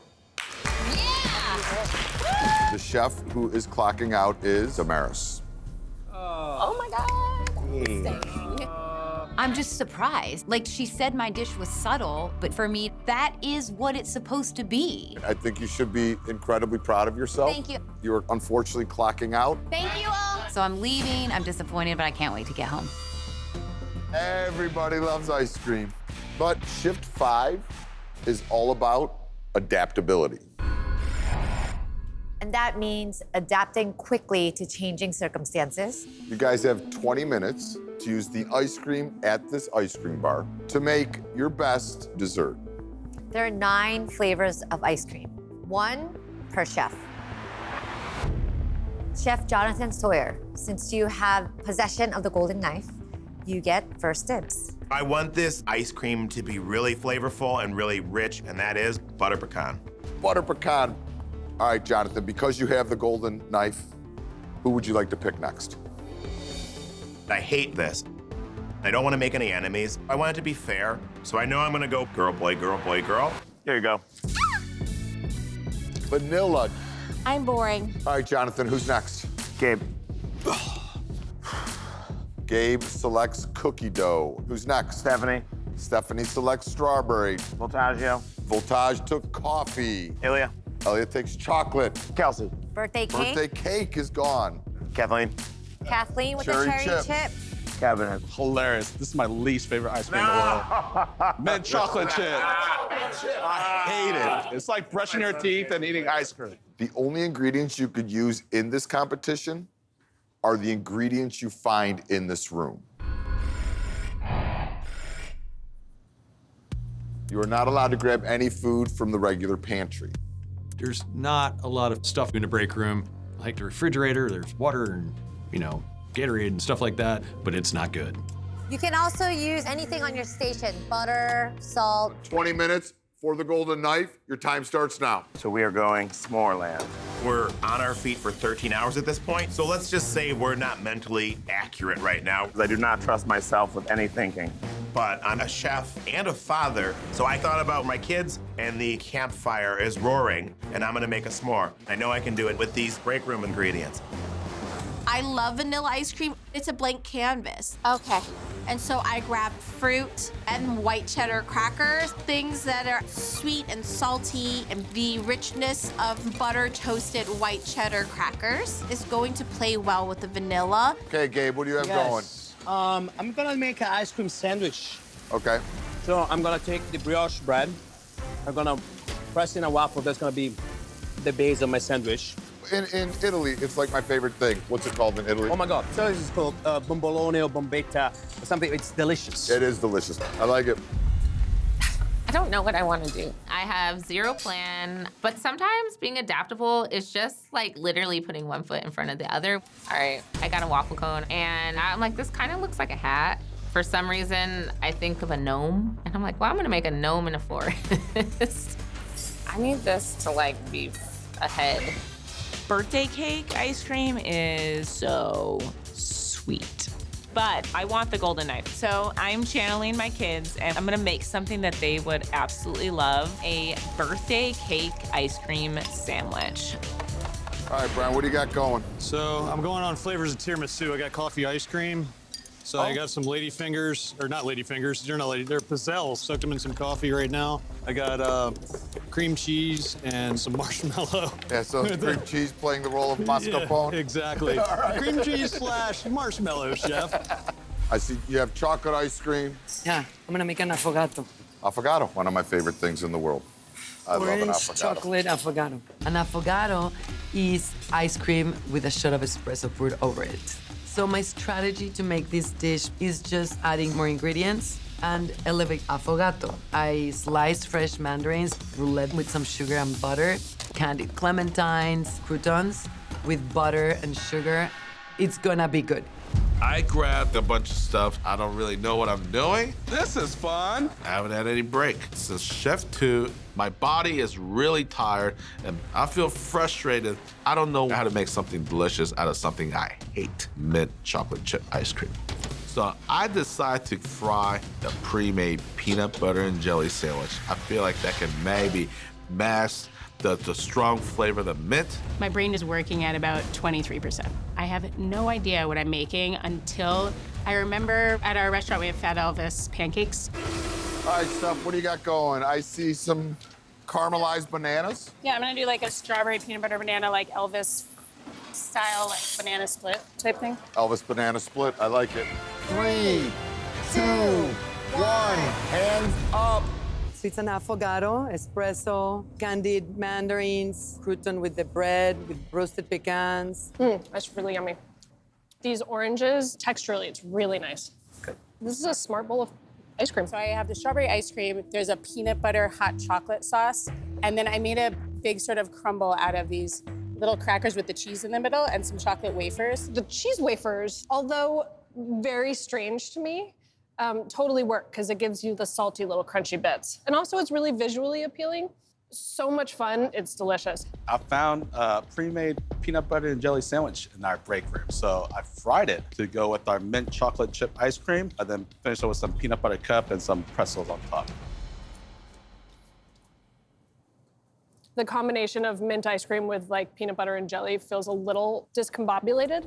I made birthday cake ice cream sandwich. It is put in between brioche, toasted in brown butter. It's a little unbalanced in a really sweet forward way. It's all just very sweet. In the middle, we have melted chocolate with the butter pecan ice cream. On top, we have marshmallows. This is delicious. All of these flavors make sense together, and there's very few things that are more craveable in a dessert than a toasted marshmallow. Tiramisu. Tiramisu. I used pizzelles that we had back there, and I soaked them in a coffee syrup, coffee ice cream, and then I took cream cheese, marshmallows, a little heavy cream, and then grated some wafers that are made with cocoa over the top. Honestly, it tastes like tiramisu. I am so impressed. Is it like a quenelle On top? on top? Yes, it was like a quenelle on top. And I grated the cookie You're over top. such a dork. I know. Hey, I try. It's really delicious. This is really cool. Is it a clown cone? It's a gnome in the forest. Okay. It is cherry chocolate ice cream and darker chocolate and the pretzel crumb or dirt at the bottom. I mean, it's tasty. I feel like creatively you didn't do a whole lot to it. It's vanilla ice cream with caramelized croissant croutons, and then there's blueberries, some grapes, and then I toasted some cheese crackers on the bottom too. This is a very thoughtful little bowl of ice cream, and there's nothing in here that clashes, which is really strange to me because there's cheese crackers and grapes. It's very pretty. Good, I was starving. I'm so glad you gave me a full meal. Full sandwich. So in Sicily, we have something called bombetta gelato, which actually we have for breakfast. So this is like the Americana version of it. brown butter brioche waffle kind of sandwich. And then you have a salted caramel with smoked bacon. And chef, your ice cream was cookie dough. Yeah, the ice cream was cookie dough. These waffles look dry and overcooked, but because they're filled with creamy ice cream, I actually like the sort of firm texture of them. It's delicious. I'm gonna choose the one that I feel like transformed some simple break room snacks into something that felt like a really thought out dessert. And that one was Brian Voltaggio. Really? Wow. This victory actually guaranteed you a straight passage to shift number 6. You actually have 3 very important decisions to make. Okay. In addition to yourself, Oh, God. I am gonna let you decide which 3 lucky chefs get to take break with you. Oh my God, come on, man. Whoa, whoa, whoa. You can't do that to me. Oh my God, you're saving lives. All right, you gave me the knife, you come. Sawyer's 1. Save me. I looked directly at Stephanie, and I could tell she wanted to take a break, but she's such a strong competitor. So yeah, come on. Kelsey's 2. All right, let's go. All right. Sawyer, Kelsey, Kathleen, you're on break. Hearty, protein, lumberjack breakfast. Nobody make avocado toast. Okay. But because this is all about adaptability, we need to see how quick you could adapt to an incredibly short shopping time. So I'm only gonna give you guys 2 minutes to gather what you need. Come on. 4, 3, 2, 1. Back at your station, Everybody's chefs. gotta be back on their stations. It turns out you're not gonna make a lumberjack breakfast at all. This is hell. Madness. You have to use the ingredients you gathered and turn them into a 5-star entree. Entree? What? I'm gonna give you 30 minutes to do it. And your time starts now. I'm very thankful. While I was grabbing sausages, I realized there's steaks, and I took one. Thank goodness. I was gonna do it steak and eggs, but now I'm making steak frites. And I'm boiling my potatoes, and I'm poaching egg yolk in fish sauce, so it gets all that flavor really fast. I think this might work. I was gonna make biscuits and gravy, you know, but that's not happening. So, ground pork. I have to make a 5-star entree. And I got ground pork. Not a lot of options here. I'm gonna make some meatballs. Adding my fennel fallen, some onions and garlic and Fresno peppers, and that will really get it elevated. I got potatoes, so I'm gonna make a little potato puree. It's gonna work out. I didn't grab much veggies or herbs, pepper, jalapeno, because it was breakfast. I would have more seasoning if I knew that was the challenge, but I'm working with what I've got. I'm gonna figure it out. Shaved potatoes, creme fraiche, sort of like a latke. I'm gonna make a filet mignon in a beautiful buttery pan, and then make a cream of mushroom sauce. I was thinking about making pancakes, and then they changed it. So I'm going to pivot a little bit and make steak the star. The first thing I do is I render off some bacon, and I can use the fat. I'll sear the steak in it, and it's going to be incredible. This could be a winning dish. So you got a plan? We're doing a sage mashed potato base. Okay. We're gonna use a little chorizo in there, and then some herbs right there. I need to figure out what. All right, chefs, I'm gonna leave you to it. Thank you. At this point, there's a lot of time on the clock, so I feel good. I feel good. Oh, my fire just went out. My gas is Kidding me? gone. Oh, my gas is gone. Can we have a minute? Our gas is out. Welcome to Challenge 15. Wait, what? Oh, come on. Are you kidding? Wait, what? We are now cooking without gas. Is this real? Oh, shame on you. Y'all are sick. Y'all need help. You are chefs, great chefs. Be creative, adapt. Everybody needs to adapt. Chefs, this happens at a restaurant all the time. Next challenge, it explodes. This is honestly the hardest thing I've ever seen on a competition show, ever. I am so pissed right now. I don't even know what to say. They're gonna shut the gas off on us so we don't have a stovetop. We don't have an oven in the middle of our cook. This is crazy. In this challenge, someone's going home.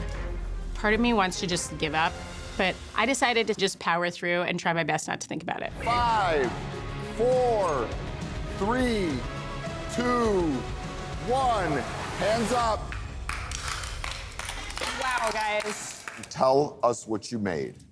Pork meatballs with romesco sauce on a bed of potato puree with some crispy potato skins, bacon lardons, and some Fresnos on top. That potato puree on the base of the plate is so soft and silky smooth and perfectly seasoned. This plate is bursting with flavor. It's really delicious. Thank you, chef. How did you handle the meatball? I dropped it in the fryer, but it was a very fatty ground pork, so it really stayed moist. It does form this slightly thicker crust around the outside that becomes a little bit tough. But the flavor of this meatball is gorgeous. So I have a New York strip and a cornmeal hoe cake, and then there's a chive and Meyer lemon maple syrup vinaigrette. The flavor that you got into that vinaigrette, I think with the bacon, was really, really smart. And the corn cake is really complimentary. But with that said, the steak could have rested a little bit better. It feels like it has a really hard sear on the outside and then didn't quite have enough time to rest, so it's very rare in the center. I made a steak tartare with a latke. There's grapes in the tartare. This is very well made. The potato latke is crispy, it's light, but the whole thing is slightly underseasoned. Oh. And because you put elements of sweet in it, it's sort of accentuating the lack of salt. Crusted hanger steak, a sage pommes puree, a smoked chorizo peperonata, and an herb salad. Out of all the steaks that I've had this evening, this one is cooked the most beautifully. It's perfectly rested, and it has a nice sear on the outside. It's really beautiful. Thank you, chef. And this potato is gorgeous. It's Thank you. silky, it's flavorful, everything is seasoned perfectly, and your use of the herbs here really sort of elevated this to a fine dining dish. It's a plan steak frites with a jammy egg that's been poached in fish sauce on top.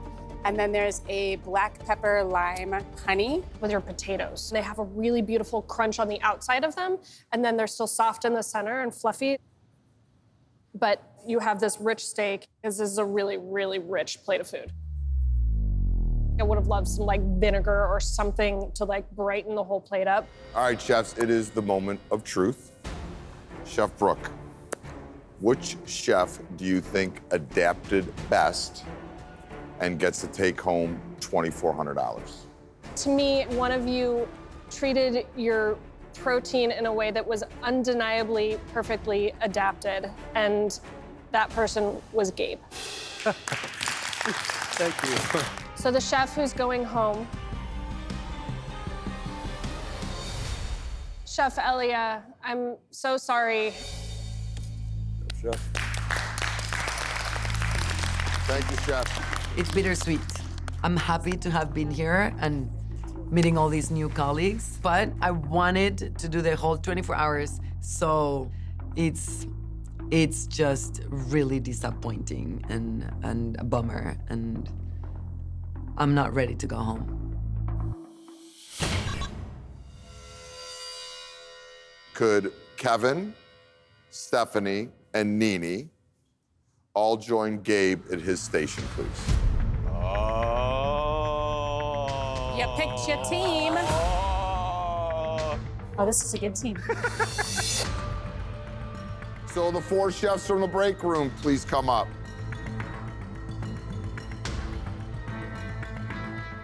Brian, when you chose 4, you were actually choosing your team. These 2 teams are going to battle head-to-head in a shift that is all about teamwork. And Brian, the ones that you made stay and cook for elimination, now all want a piece of you. I didn't expect that this golden knife was going to do this. In challenge 16, each team must work as a unit to make a soup and sandwich combo. Okay. In 28 minutes. So as you know, every kitchen crew needs a leader. Brian, as the golden knife holder, you're the captain of your team and you'll be going first. Okay. And you get to pick the captain of the other team. Chef Gabe. There you go. He knows that Kevin, Stephanie, and I lean more towards like an Asian profile. Gabe cooks Italian food. And for Brian to choose Gabe as the captain, I think that was evil. It's my knife, it's my rules. All right, so shocking news to no one at this point. There is a catch. Brian and Gabe will start the cook. The rest of the chefs will join in one at a time in 7-minute intervals, and you have to choose how the rest of your team is gonna come in those 7-minute intervals. All right, everybody but the team captains now head back to the break room. One teammate each will join in 7-minute intervals, but they will not be empty-handed. Will not be empty-handed? You're gonna see what I mean a little bit later. Okay. So your 28 minutes starts now.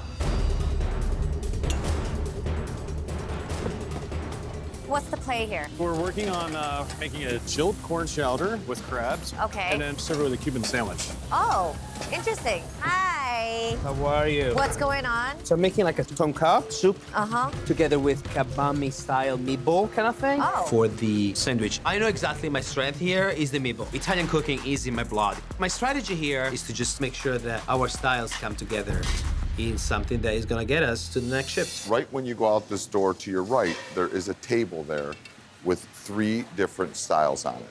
There are sour, nutty, smoky.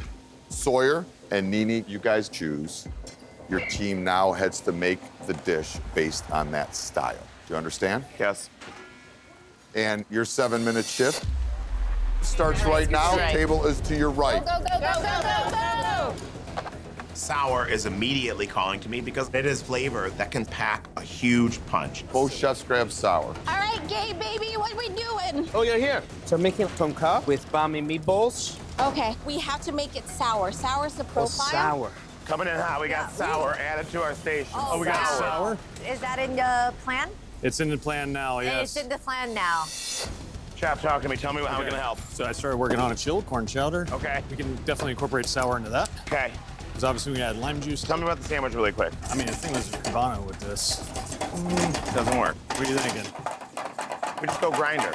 Grinder. Let's do that. Can I go shop a little bit for you or no? Go shop, please. I mean, there's not enough sourness in a Cuban sandwich, but that would be relevant to sort of make that make sense for the judges. So we kind of pivot towards a grinder. The choices are preserved lemon, anchovies, and unsweetened baking chocolate.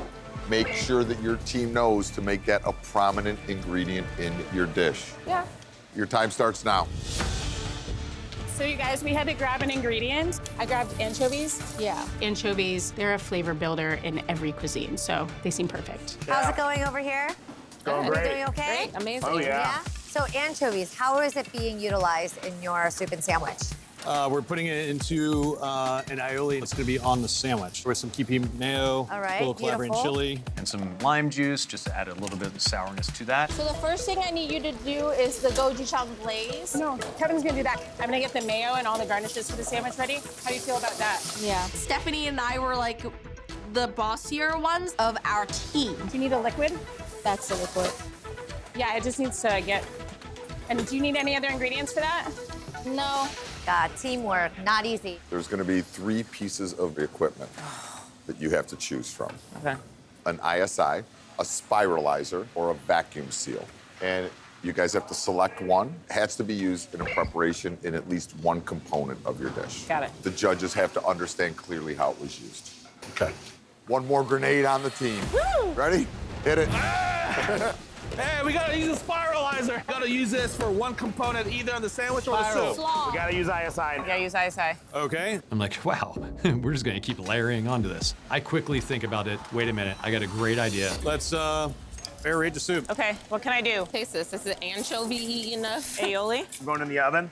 Just get that whisked real quick. Use a whisk. We really have a lot of alpha shells in our team. Maybe too much opinion going. Are you making the oil? Yes. Do you want a tiny bit of this anchovy to include? I'm making this herb oil to dress my soup, and Stephanie suggests that I add anchovy oil, which I thought was weird, but we have to make anchovies the highlight of this dish. So I'm saying, okay, I pour the oil into my green oil, but I'm not sure it's going to work. 5, 4, 3, 2, 1. Hands up. Win, lose, or draw. I'm proud of us. Guys, thanks for setting out strong. I feel like we worked Thanks. really together as a team. Here's our third plate. I made 3 sandwiches, We were supposed to have 3 plates. but guess what? There is no third plate. Hey, what's going on there? I look up at the other team, and I think, you know the saying, too many cooks in the kitchen? Well, they absolutely exemplified it.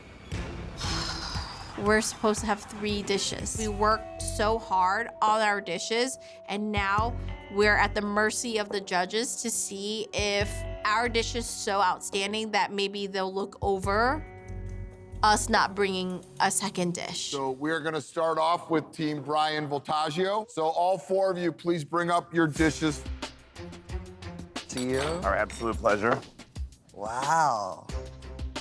We did a play on the East Coast and West Coast soup and sandwich. The sandwich is kind of like a grinder style, okay? Like an East Coast sandwich. The West Coast is the corn and crab chowder. So we had ISI, sour, and anchovy. I dug into this soup first, and I really love it. Really wonderful. You're getting those sour notes, and you can really see the ISI.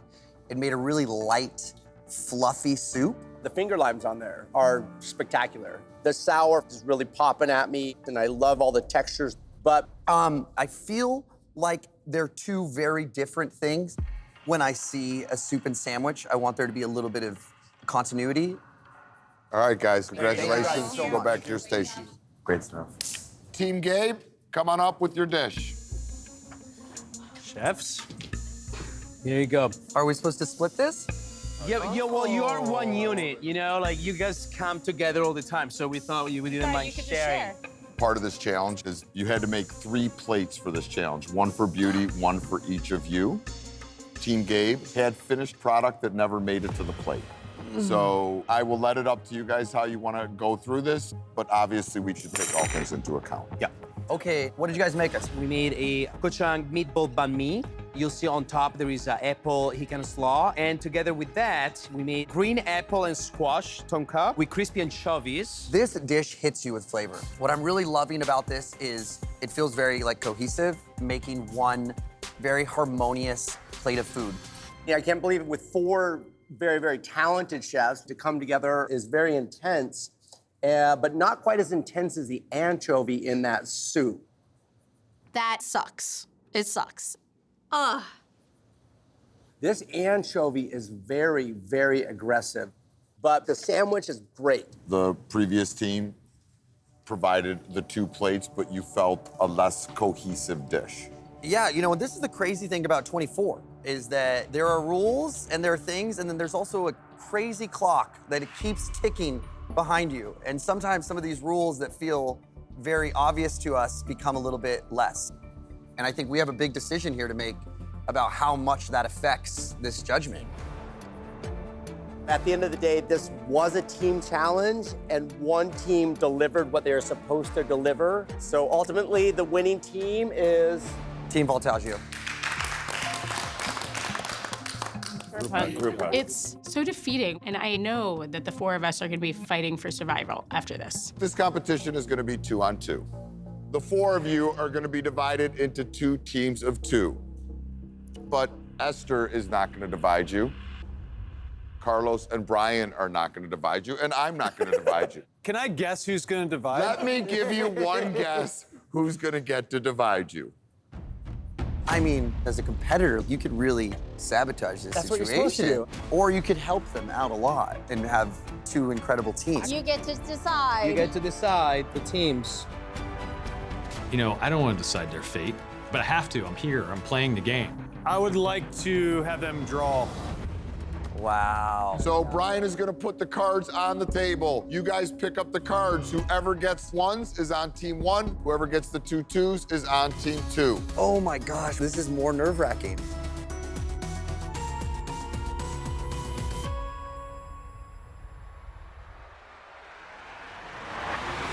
All Girls versus boys. Girls versus boys. right. Each 2-chef team has 30 minutes to prepare 3 hors d'oeuvres. First one must be fried. Second one, cheesy. Third one, sweet. Each of your hors d'oeuvres need to be plated separately.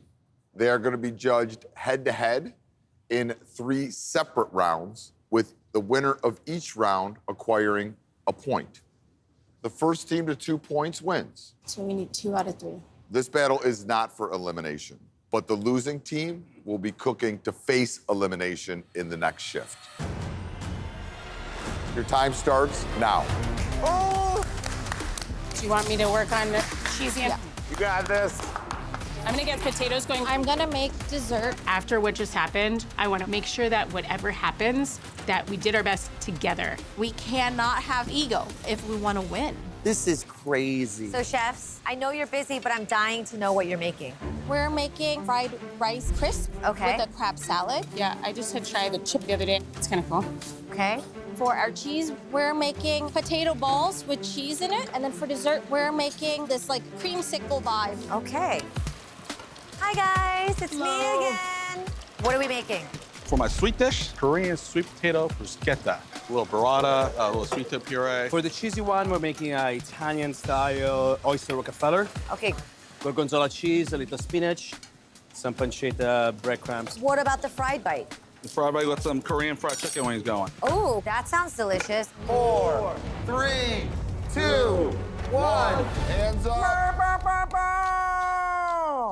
Just need a little more lime. So the chip is rice paper and nori fried together that make this super crunch. And then we have a crab salad for just a nice first bite. I absolutely love the nori play. I like that you did it light. Everything's very distinctive. I can taste the crab. But I would love a little bit of heat inside of there, but a little contrast to it. Korean fried chicken, gochujang glaze. I like how juicy and meaty it is. The heat is bright and nice. But once you put that sticky glaze on there, it kind of lost some of that crunch when I think of fried. It goes to the ladies with the fried nori chips. It was bright. There was a lot of robust flavors. Chefs, you have in front of you an Italian-style oyster Rockefeller grilled with gorgonzola cheese. That sweet dolce blue cheese in there is really singing, and not in a way that overpowers the oyster. Which is very hard to do. I was actually kind of mad at it when you brought it up. I was like, this is the last thing I would think for cheesy.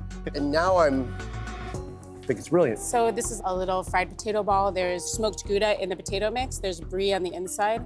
Then there's a blue cheese sauce. Anytime, especially like chefs as talented as you are, make something so elegant and elevated, but it makes you feel like homey and good. I think that's like a really special skill.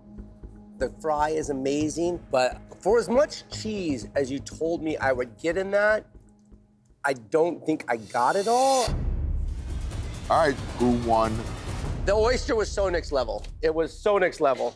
It is 1-1, and we are down to the final dish. This is a play on a dreamsicle. So I have an orange granita, labna. On the bottom, we have some Korean pear and kumquats. So refreshing. It's so good.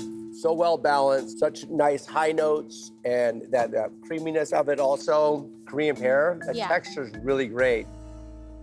Hats off to you. Very, very delicious. Korean sweet potato bruschetta with a little sweet potato puree, candied Korean sweet potatoes, a little burrata, and pomegranate seeds on top. I'm appreciating the sweet. You know, it wasn't just like the sugar dessert, but it has that really nice sweet element to it. The flavors really work. I personally love the pomegranate. Cuts through the richness, pairs really well with that honey that you've got on there. My sweet potatoes, I wish they were just a little less fried, but the flavors overall are so great. For the sweet bite, our favorite dish was the granita. Congratulations, chef. You ladies got it right there. This next challenge is a spicy street food dish in 30 minutes. Spicy dishes can often be risky. If you make a dish with too much heat, you could crush a judge's palate. Chef Kevin, Chef Gabe, because you lost in the last challenge to Stephanie and Nini, you'll be competing in this next challenge for a chance to stay in the game. But one other chef will be taking on an even bigger risk. Chef Brian, you are still the holder of the golden knife. What do you got for me, chef? A third chef is going to cook in this challenge, and who that chef is up to you. Killing it. Ooh. Even more importantly, you can choose yourself. If the chef you choose, even if it is yourself, comes in third, you're eliminated. And both Gabe and Kevin are then safe. But if the chef you choose comes in first, they will receive $10,000. Oh my God. And an automatic spot in the finale. Whoa. Come on. Plus, both Gabe and Kevin will be eliminated. Just woke me up. Whoa! This is the biggest risk reward we have ever presented. It's huge. You should go for it. I look to my left, it's Kevin Lee. He knows all about spicy street food. Gabe, great chef. But I'm tired of sitting on the bench. And I didn't come here to not cook. I came here to win. It's time to start taking some risks. Who is going to be cooking with them? You gonna do it? What's your decision? I'm in. You're going to have 30 minutes. This is the biggest one so far. Your time starts now. Running around, sweating. I cooked 17 rounds in a row. I'm confident in my ability, and I'm willing to risk it all. I'm making spicy chicken wings, one of my favorite foods. I'm using pickled peppers for my sauce. I came here to win, so I need lots of heat, so I add some chili paste. Very powerful. How you feeling when you think it? And making Korean tacos. Mexican and Korean cuisines are a great combination. Back at home at my restaurant, we run a pop-up called Comex. It's a Korean-Mexican concept, and I'm going to show everybody what Comex is about. I can't back down, you know? I gotta bring it 100%. I personally am not a big fan of real spicy. I don't cook with a lot of heat, but I can make a fried chicken sandwich or a pollo frito. That's kind of my jam. I'm good at flavor profile, so let's see how this goes. 5, 4, 3, 2, 1. Time's up. Hands up. Oh my God. Gabe came in right under the wire. Ooh la la. You have a Calabrian sweet chili pollo frito sandwich with fennel and green apple slaw and pico fresno on top.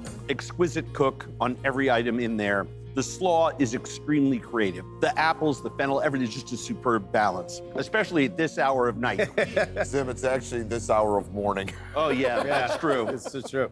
Creativity, when your mind is hallucinating, is a whole different ballgame. There is so much right about this sandwich, but the heat gets muddied out by all those other ingredients. I would have liked to have seen this be just a little bit spicier, but lovely, lovely sandwich. Great flavors. Thank you, Chef. Korean carnita tacos, very traditional Korean marinade on it, a lot of spice. Pico, the salsa verde is very traditional Mexican. Tacos are maybe the most popular street food. It ticks the street food box automatically. The cook on the carnitas is great. What I love the most about this, it goes right to that point, which is kind of what I like with hot food. I want to feel it, get that rush Same here, in my brain, and then hit it again like I'm a little lab rat. I would have liked to have seen more acidity, but really, really nice job. It's a street food, dusted with rice flour, twice fried them. There's a lot of fermented chilies, there's ginger, there's some star anise, scallions, there's toasted sesame seeds, and pureed some pickled peppers, just so I could get good base sauce going. Great cook, good use of acid too. I mean, you want to keep eating more and more of it. The chicken wings qualify as a beautiful street food, especially in the Asian countries, and obviously you're channeling those flavors. The heat level, it just has the right amount of heat. It's not overwhelming. You still taste all the other ingredients. Maybe a little more salt, but this is a really beautiful representation of street food and chili flavor when it comes to cooking. Nice job. All right, guys, time to deliver the news. For me, the chef who won this challenge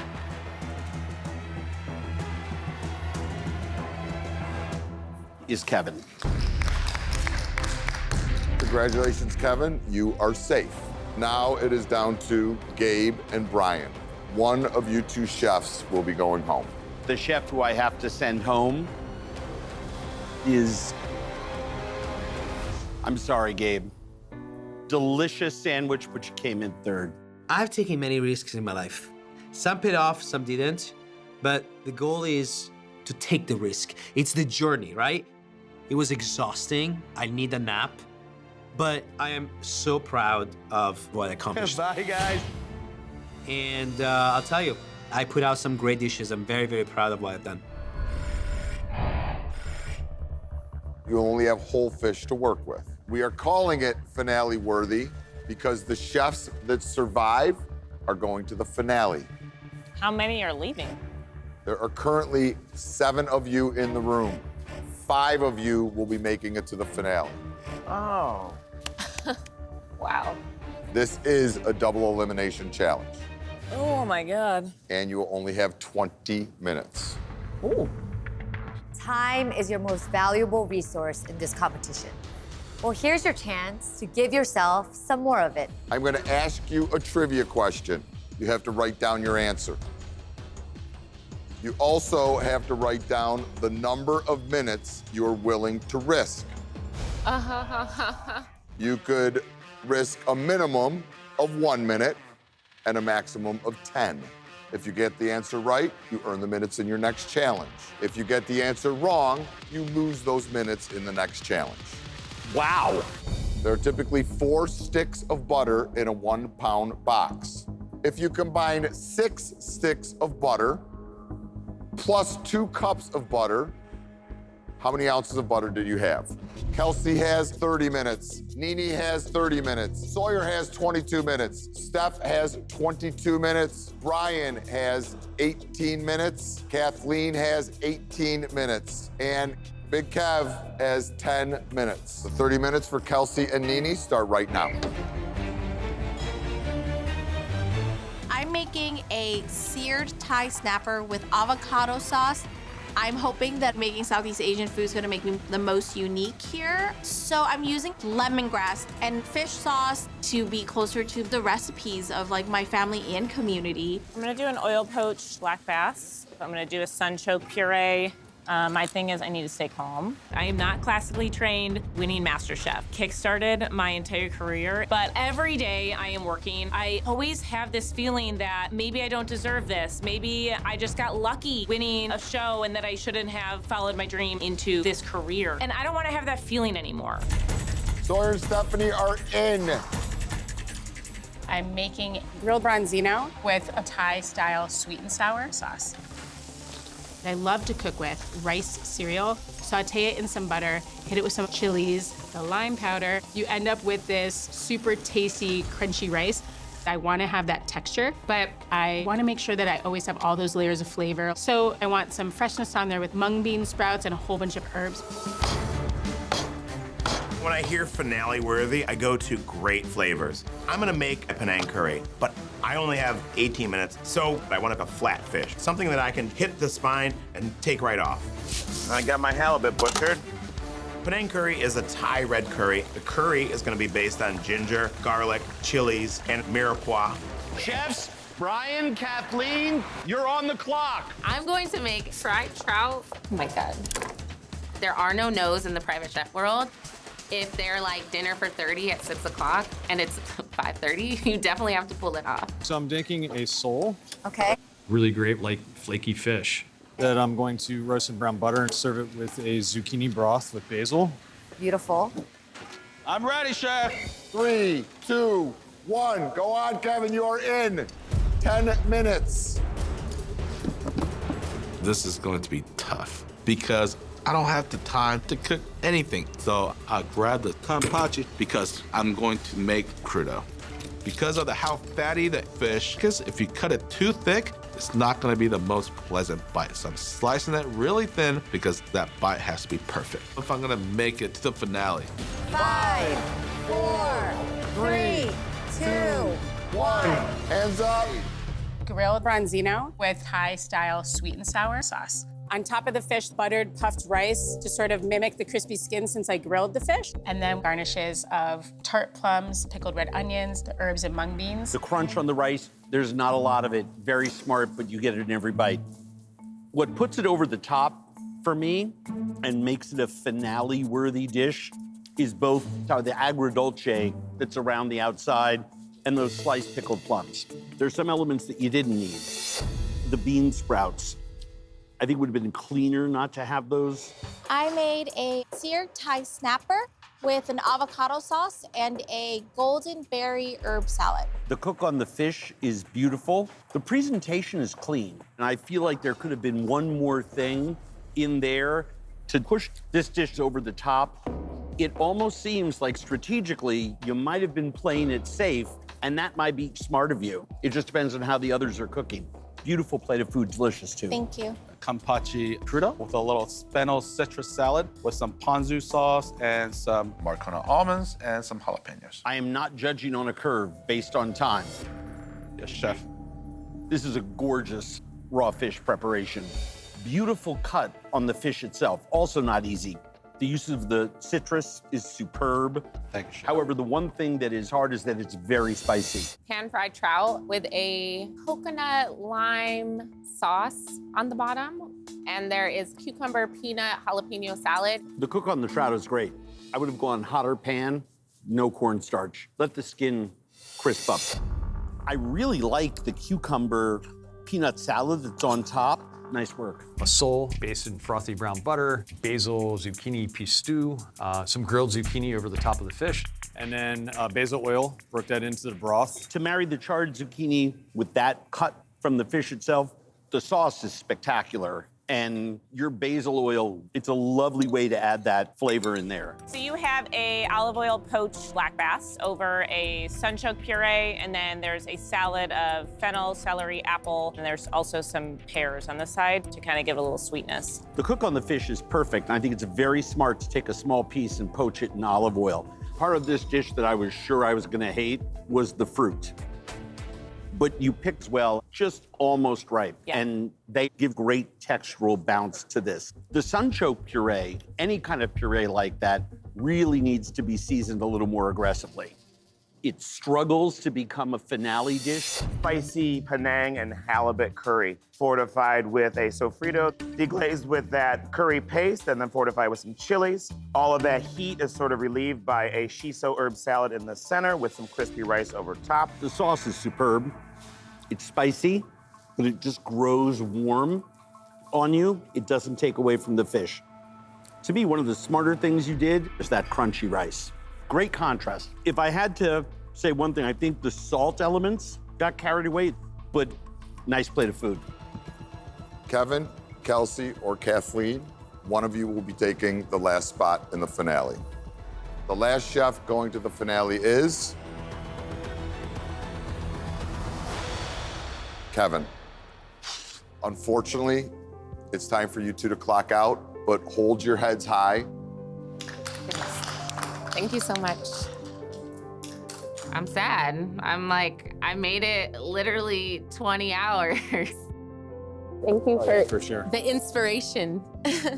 This has been such a roller coaster. I don't know if I've ever felt this many feelings in a single day. I took a lot of risks all day long, and I'm super proud of myself. Like, I feel like I won. I'm so proud. Be proud, be proud.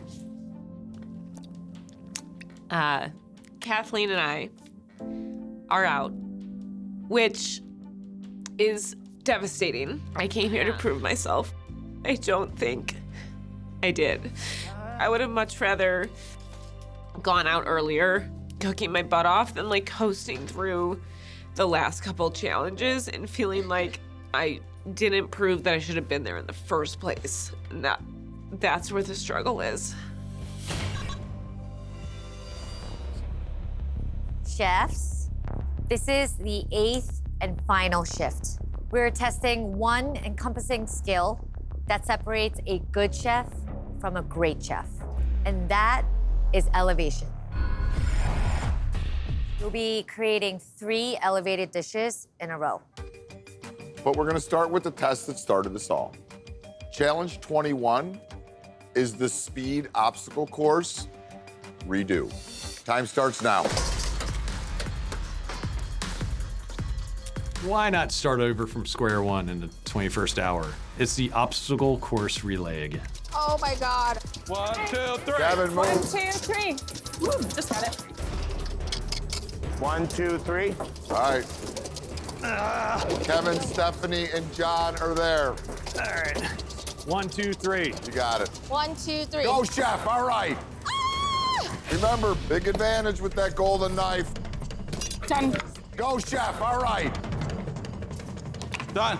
Kevin is done with his potatoes and moving on to his lemons. Steph is already at lemons. It's interesting that the speed challenge kind of goes the same way that it did the first time. Kevin and I are neck and neck. It's coming down to the wire. Hello, hello, hello. 4, Check. 5. I think we're gonna need more lemons.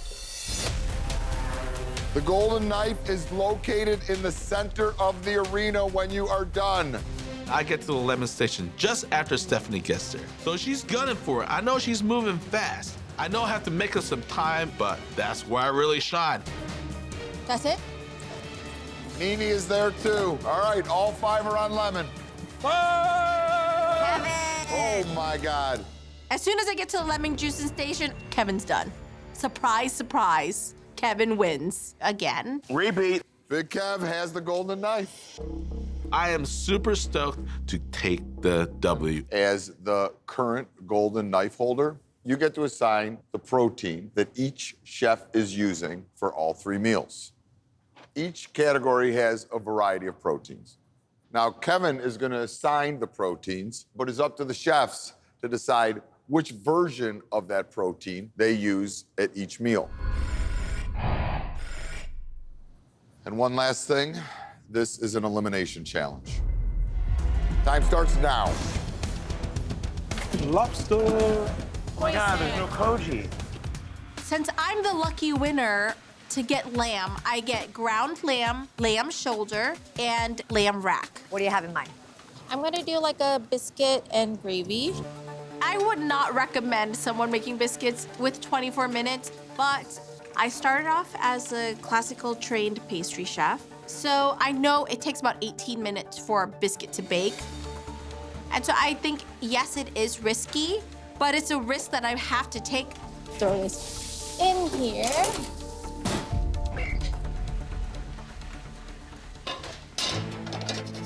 This is the finale. This is very intense. Loser goes home. Kevin, can you tell me what protein you're using for I'm using lobster.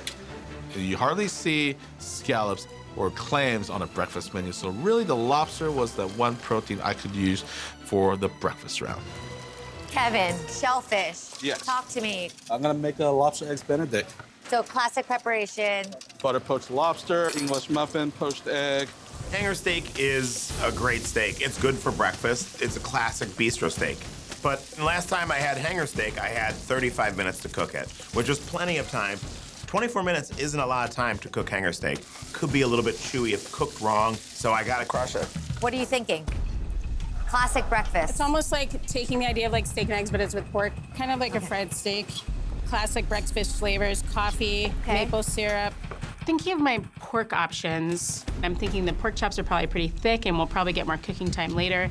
And spare ribs, I mean, I just want to hope that something happens where that miraculously goes away because that's really hard to do in a short amount of time. So I go with the Iberico. How do you feel about chicken? I feel pretty good. I'm doing an elevated play on chicken fried steak. There it is. Chicken fried yeah, steak. I knew I'd spit it out. Wow, it's that time of day. Chicken fried steak, that's a great idea. Typically, chicken fried steak is steak that's been fried like chicken. So I'm making chicken fried steak. It's fried chicken, okay? But, you know, it's a riff off of the classic. 5, 4, no one's helping me. 3, 3, 2, 1. Bingo! tell us about your dish. Yes, this is chicken fried chicken, served with sausage gravy, classic diner dish. The chicken thigh is perfectly cooked.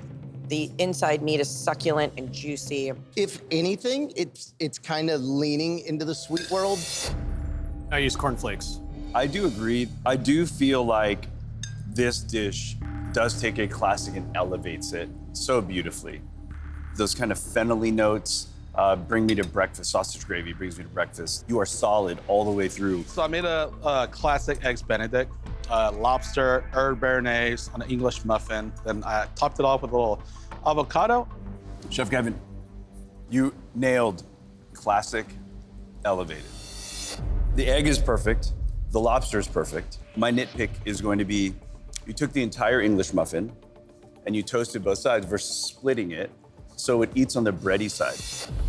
You definitely captured the essence of the challenge. You know, even taking the time to do the sliced avocado on top and fanning it. It's beautiful. It does kind of lend itself to being heavy. The weird part for me is like this random little shredding of, you know what I'm about to say, lettuce. Like, where are we going? There were the little gems. I just wanted some freshness because I did think it was I'm a with little you heavy. on that. Where I think you should have went was like radish or something stronger to hold up to. Pork and eggs, we've got that going on. Then you've got maple syrup that's infused with coffee, with different citrus. Definitely plays on the sweet and savory. The sweet and savory, I think it really balances well. That's my favorite part. If I was gonna do anything, it feels, you know, kind of soupy, It's if funny. you will. I tend to eat it like soup. Steph, what I think you do so well is there's always this element of surprise. I do think the pork on its own is a little under-seasoned. This, for me, leans a bit on the sweet side. I think it almost detracts from the succulent pork and the savory pork. But that's it. This is such a lovely dish. We have an olive oil fried egg. Next, we have a hanger steak that's marinated in shirodashi. Underneath that, we have a potato hash cooked with a little bit of Calabrian chili. This crispy olive oil egg is so smart with the texture. It's jammy in the middle, it's crispy on the outside. Give anything the small nitpicks, the beat might be like 10 seconds over. It almost eats dry. The egg is not runny enough to kind of coat everything. So, you know, some kind of sauce. That's what's calling out to me. Thank you, Chef. It's my favorite egg of the day. I have to say, I love the fact that you were super aggressive with just throwing some gochujara on the top. It's spicy, it's vibrant. You did have a sauce. I saw you with your tiny little spoon. Yep. I almost wish you went for a bigger spoon because the sauce is phenomenal. Sausage, biscuits, and gravy, but it's a lamb sausage. I made a really aggressive black pepper gravy to go with a chive biscuit. I was worried that the biscuit was gonna eat really dry, going against the sausage especially, but they're both done really well. There's some really amazing cooking on this plate. The garlic and the herbs, I really love it. My notes are the same as Graham. The seasoning is intense. I think it was the gravy for me that really was like, woo! Yeah. Nini, making a sausage patty out of lamb is not easy. It is so soft and so delicious, and the texture is like my favorite part. The biggest thing I take issue with are those large chunks of onions that weren't cooked before they went into the ground lamb. It's a little jarring to have like the raw onion inside the sausage. The chef that's going home is Chef Kevin. Oh, wow. I feel disappointed, but even though I didn't win the $75,000, I feel like I cooked great. This really pushed me to the limits, and I really feel like I became a better chef today. I'm going to bed. Thank you, guys. Enjoy the nap, buddy. I can't wait to see what season 3 is gonna be, watching it from my living room. So the winner of the breakfast challenge and the new holder of the golden knife is... I'm almost sorry to say it, Chef Brian. Thank you. I get the first challenge. 2 more to go. Congratulations. Thank you all. Yes. Yeah, obviously, Congratulations. we are down to the final 4. One of you is about 2 dishes and roughly 2 hours away from winning $75,000. But only 2 of you are gonna make it to the final showdown. So this is a double elimination. Wow. Chef, look at the names on top of the board.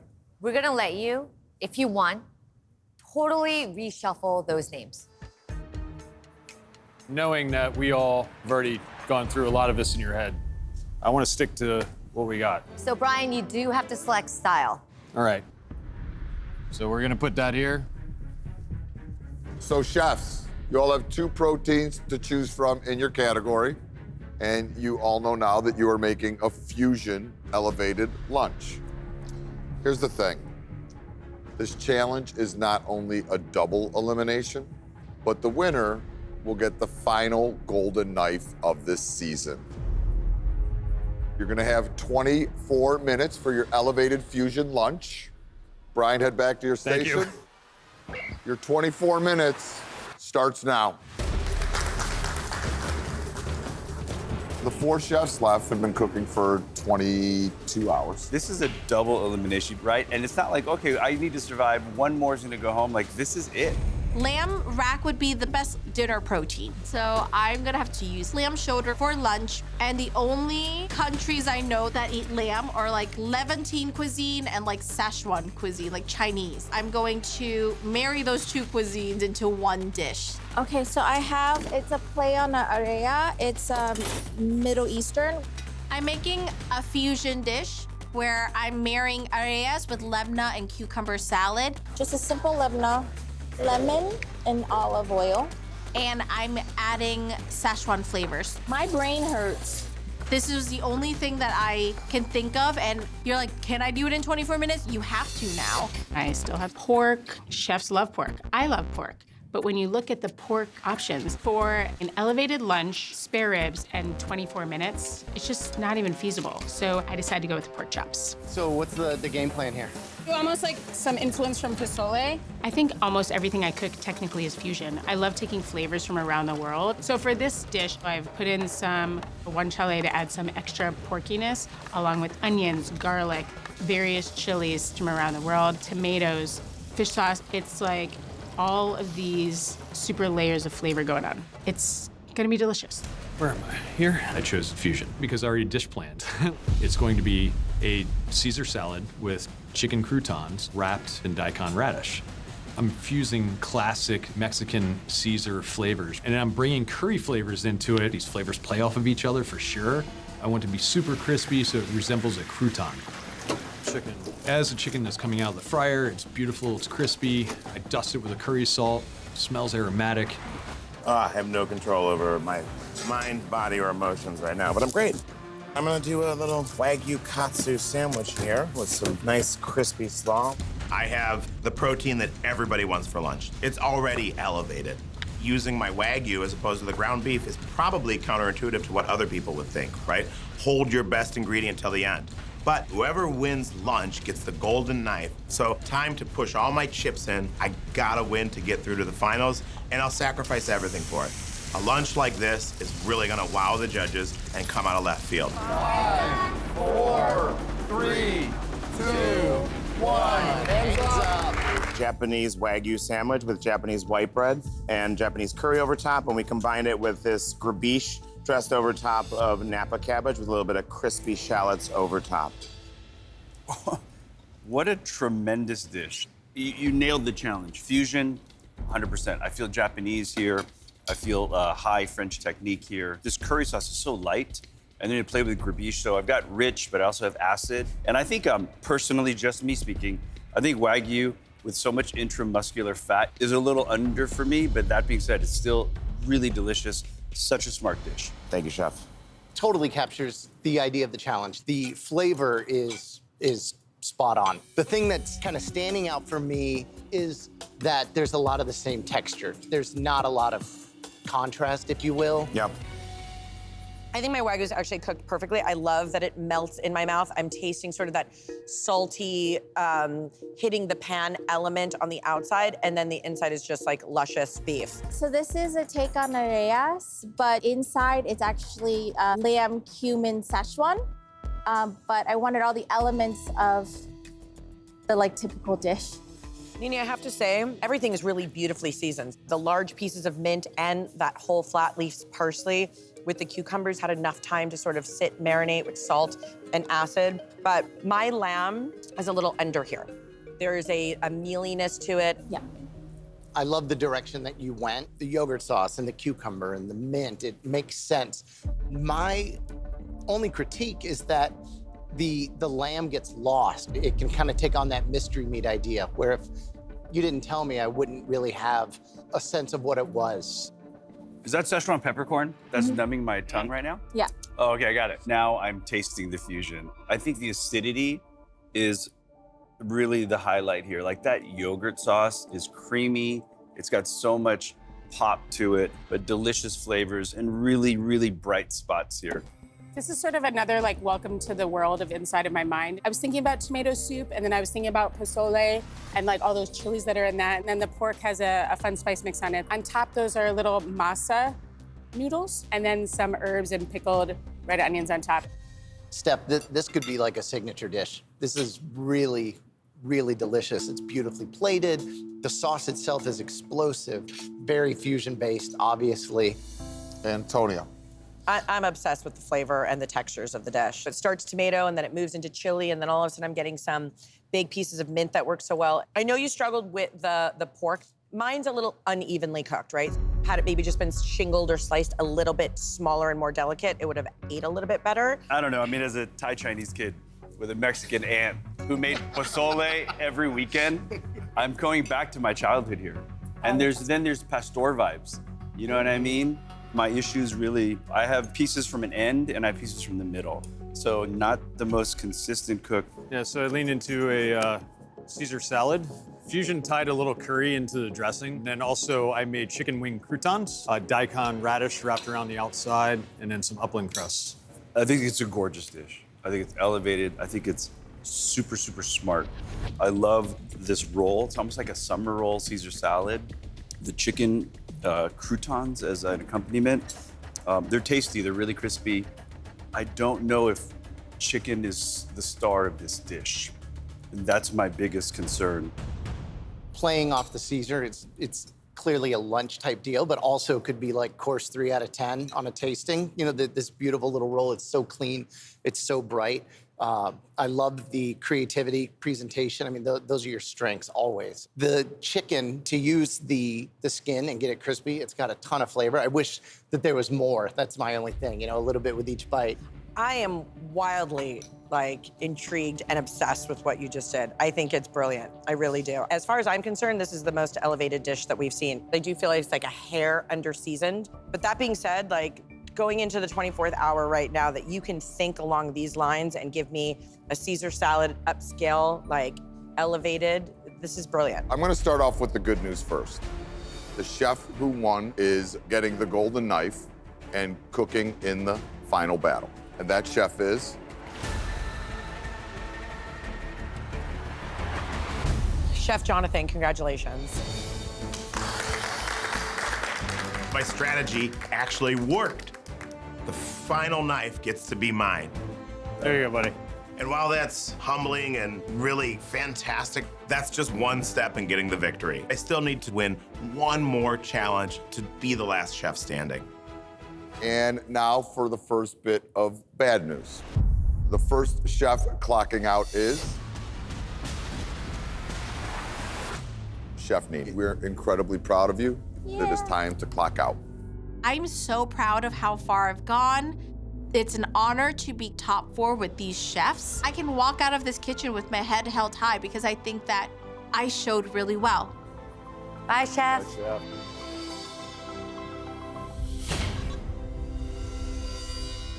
Brian, Stephanie. The next chef who is clocking out is Chef Stephanie. Sore loser here. I figured. Thanks, guys. But so much better than if I just hadn't plated the dish and just been in the bottom 2 for that. That would have been unforgivable for myself. You cooked beautiful food too. I mean, I don't need to tell you how good you are. You are fully aware. I put so much pressure on myself in these competitions, honestly, in everything that I do. I am my own worst critic. I think sometimes benefits me in that I always push myself to do better and better. Good luck, Sawyer. Good luck, Brian. But to make it through to the final four, to have a good showing throughout the whole thing, yeah, super proud. Honestly, like walking out thinking, wish I could just like start over again.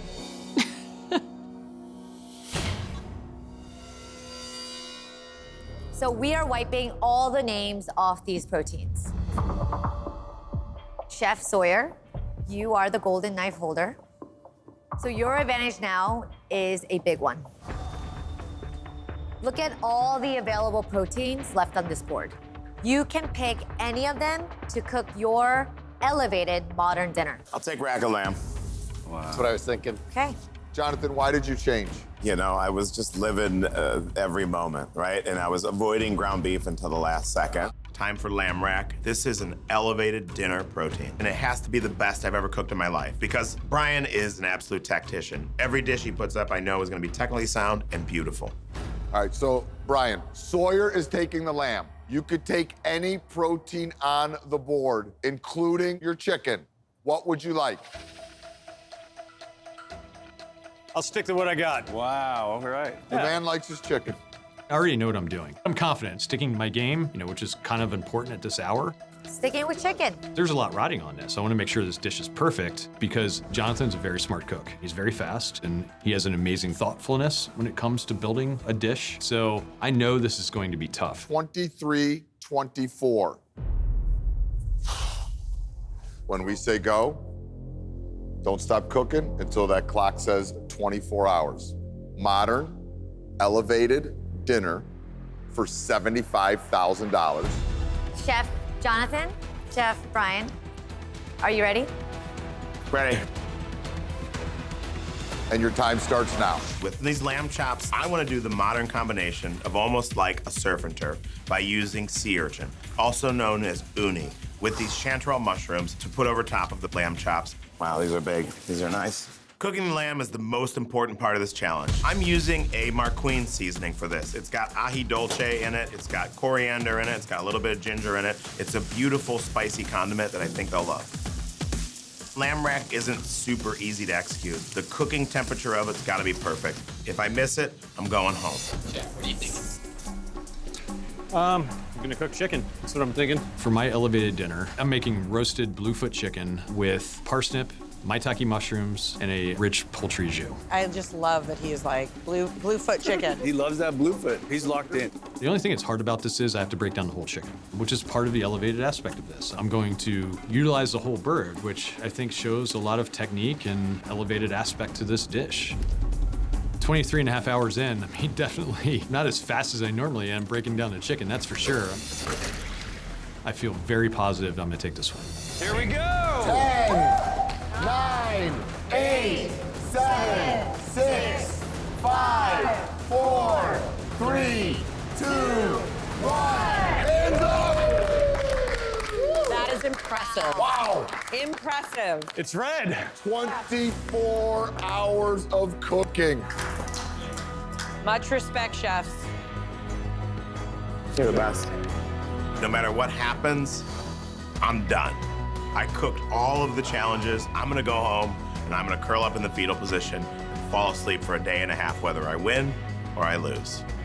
Man, just the sheer aspect of getting through 24 hours, I feel like that's a win in itself. But the most extreme competition in the culinary world is happening here and right now, and I want to win that. Okay, chefs, it's 24 hours later. Here we have a modern combination of almost like a surf and turf. Lamb chop. Over top, we have a saute of apricots, uni, and chanterelles. And then there is a gremolata with pine nuts, crispy rice, more tarragon, a little bit of parsley. I don't know if I've had a chop that's cooked better than this. The sear, the beautiful temperature, uni in the sauce is very modern. And it added so much umami and ocean. After about half the chop, I ran out. And I think a slight bit more salt would have really opened this dish up a bit more, but really great cooking. It's been a pleasure. to go from ground beef to the Rolls Royce here with the rack. Yeah. And the mushrooms, you know, kind of doubling down on the earthy components. This is a dish I think that if we were at a restaurant and tried, you'd be like, damn, like, dude, Yeah. guess what I had the other night? This was so cool. It's a really great dish. You should be stoked. Thank you, Chef. Chef Sawyer, I left my lamb like this because this is perfect. So when we're talking about modern, right? Classic element of the sea that we use a lot to cook with would be anchovy. And using uni, I think, is really modernizing that technique. And it's so perfect. So what I have here is roasted bluefoot chicken and kind of the modern twist and use the entire ingredient. So I made a parsnip puree and then parsnip bark or parsnip like skin on the outside. For the chicken thigh and the breast, took all the bones that were left, roasted those in a pan to make a jus, and then finished that with some tarragon and chive, maitake mushrooms, a little fish sauce, and some soy. Chef Brian, this is an exceptional plate of food. I love the simplicity in the dish. I've got my dark meat, I've got the light breast, the thigh a little bit, or that dark meat red a little crunchier, a little bit drier. But that being said, I've got the jus, which is delicious. Brian, the way you cook, it's always based in respect of the ingredient. And you've shown that here with the lowly parsnip and the everyday chicken. The dish itself, you're showing off technique, creativity, artistry, you know, firing on all cylinders. I love the sauce, really delicious. And I think a little more of that jus, but that's just what I wish I had more of. Okay. Chef, I take my hat off to you because your cooking is so soulful. It is so modern. By using parsnips, one creamy, the skin being crunchy, it's all seasoned well, but still respects the classics by really harvesting the flavor of chicken, because if you don't know how to really cook chicken, you can't pull all the flavors out. Thank you very much for 24 hours of just amazing cooking. Thank you all. Thank you, guys. Thank you, Chef. You both cooked two pretty perfect dishes. But after 24 hours of cooking, we now have a winner. The chef who's clocking out is unfortunately the runner-up and will not be the winner of 24 and 24. So, Antonia? So at the end of the day, this was all about the food. And in any setting, either of you could have won this. But unfortunately, the person clocking out is Brian Valtaggio. I'm so sorry. All right. Congrats, dude. I'm clocking out. I didn't get my win. It's discouraging. It's disappointing. It's, you know, it's all of his emotions. Dude, I gotta give you a hug. Yeah. I really don't give a shit. cares? Great cooking. Thank you. Beautiful cooking. And you played the game like the truest of gentlemen. It's tough to swallow because, you know, I fought all the way through to the end of this. You know, I got to the point where, you know, it was just two of us standing. I've been in this position so many times. I don't know what it is. Again, here I am, runner-up, but there's a lot of people who have never been in this position before. So that in itself, that's a big win for me. Congrats. Thank you. That man is a legend. That man is one of the greatest cooks. Not the result I wanted, but again, it's been an amazing experience. I'm not coming back, that's for sure. One and done on this one.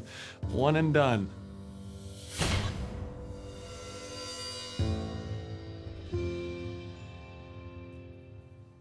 Chef Jonathan Sawyer, you're our winner. You are the last chef standing. You win the Golden Chef Knife. Give him a big hug. You win $75,000. Yeah, you did. There's an out-of-body experience. In my state of exhaustion, in my weakened state of mind, I cannot process the fact that I just accomplished what I came here for. Is this real? Are you people? This is a competition that tested me in a way I've never been tested before. Mentally, physically, emotionally, culinarily. There's no way any other version of myself that could have won this. And the best version of me did win. This is amazing. Yeah. Ladies and gentlemen, the winner of 24 and 24 Last Chef Standing, Chef Jonathan Sawyer. I've just won $82,200, and I can use that to kick off my foundation, an opportunity for chefs in need of rehab and advice to figure out how to do it. I mean, my ultimate goal is being seen here by this victory. You did so good. You're amazing.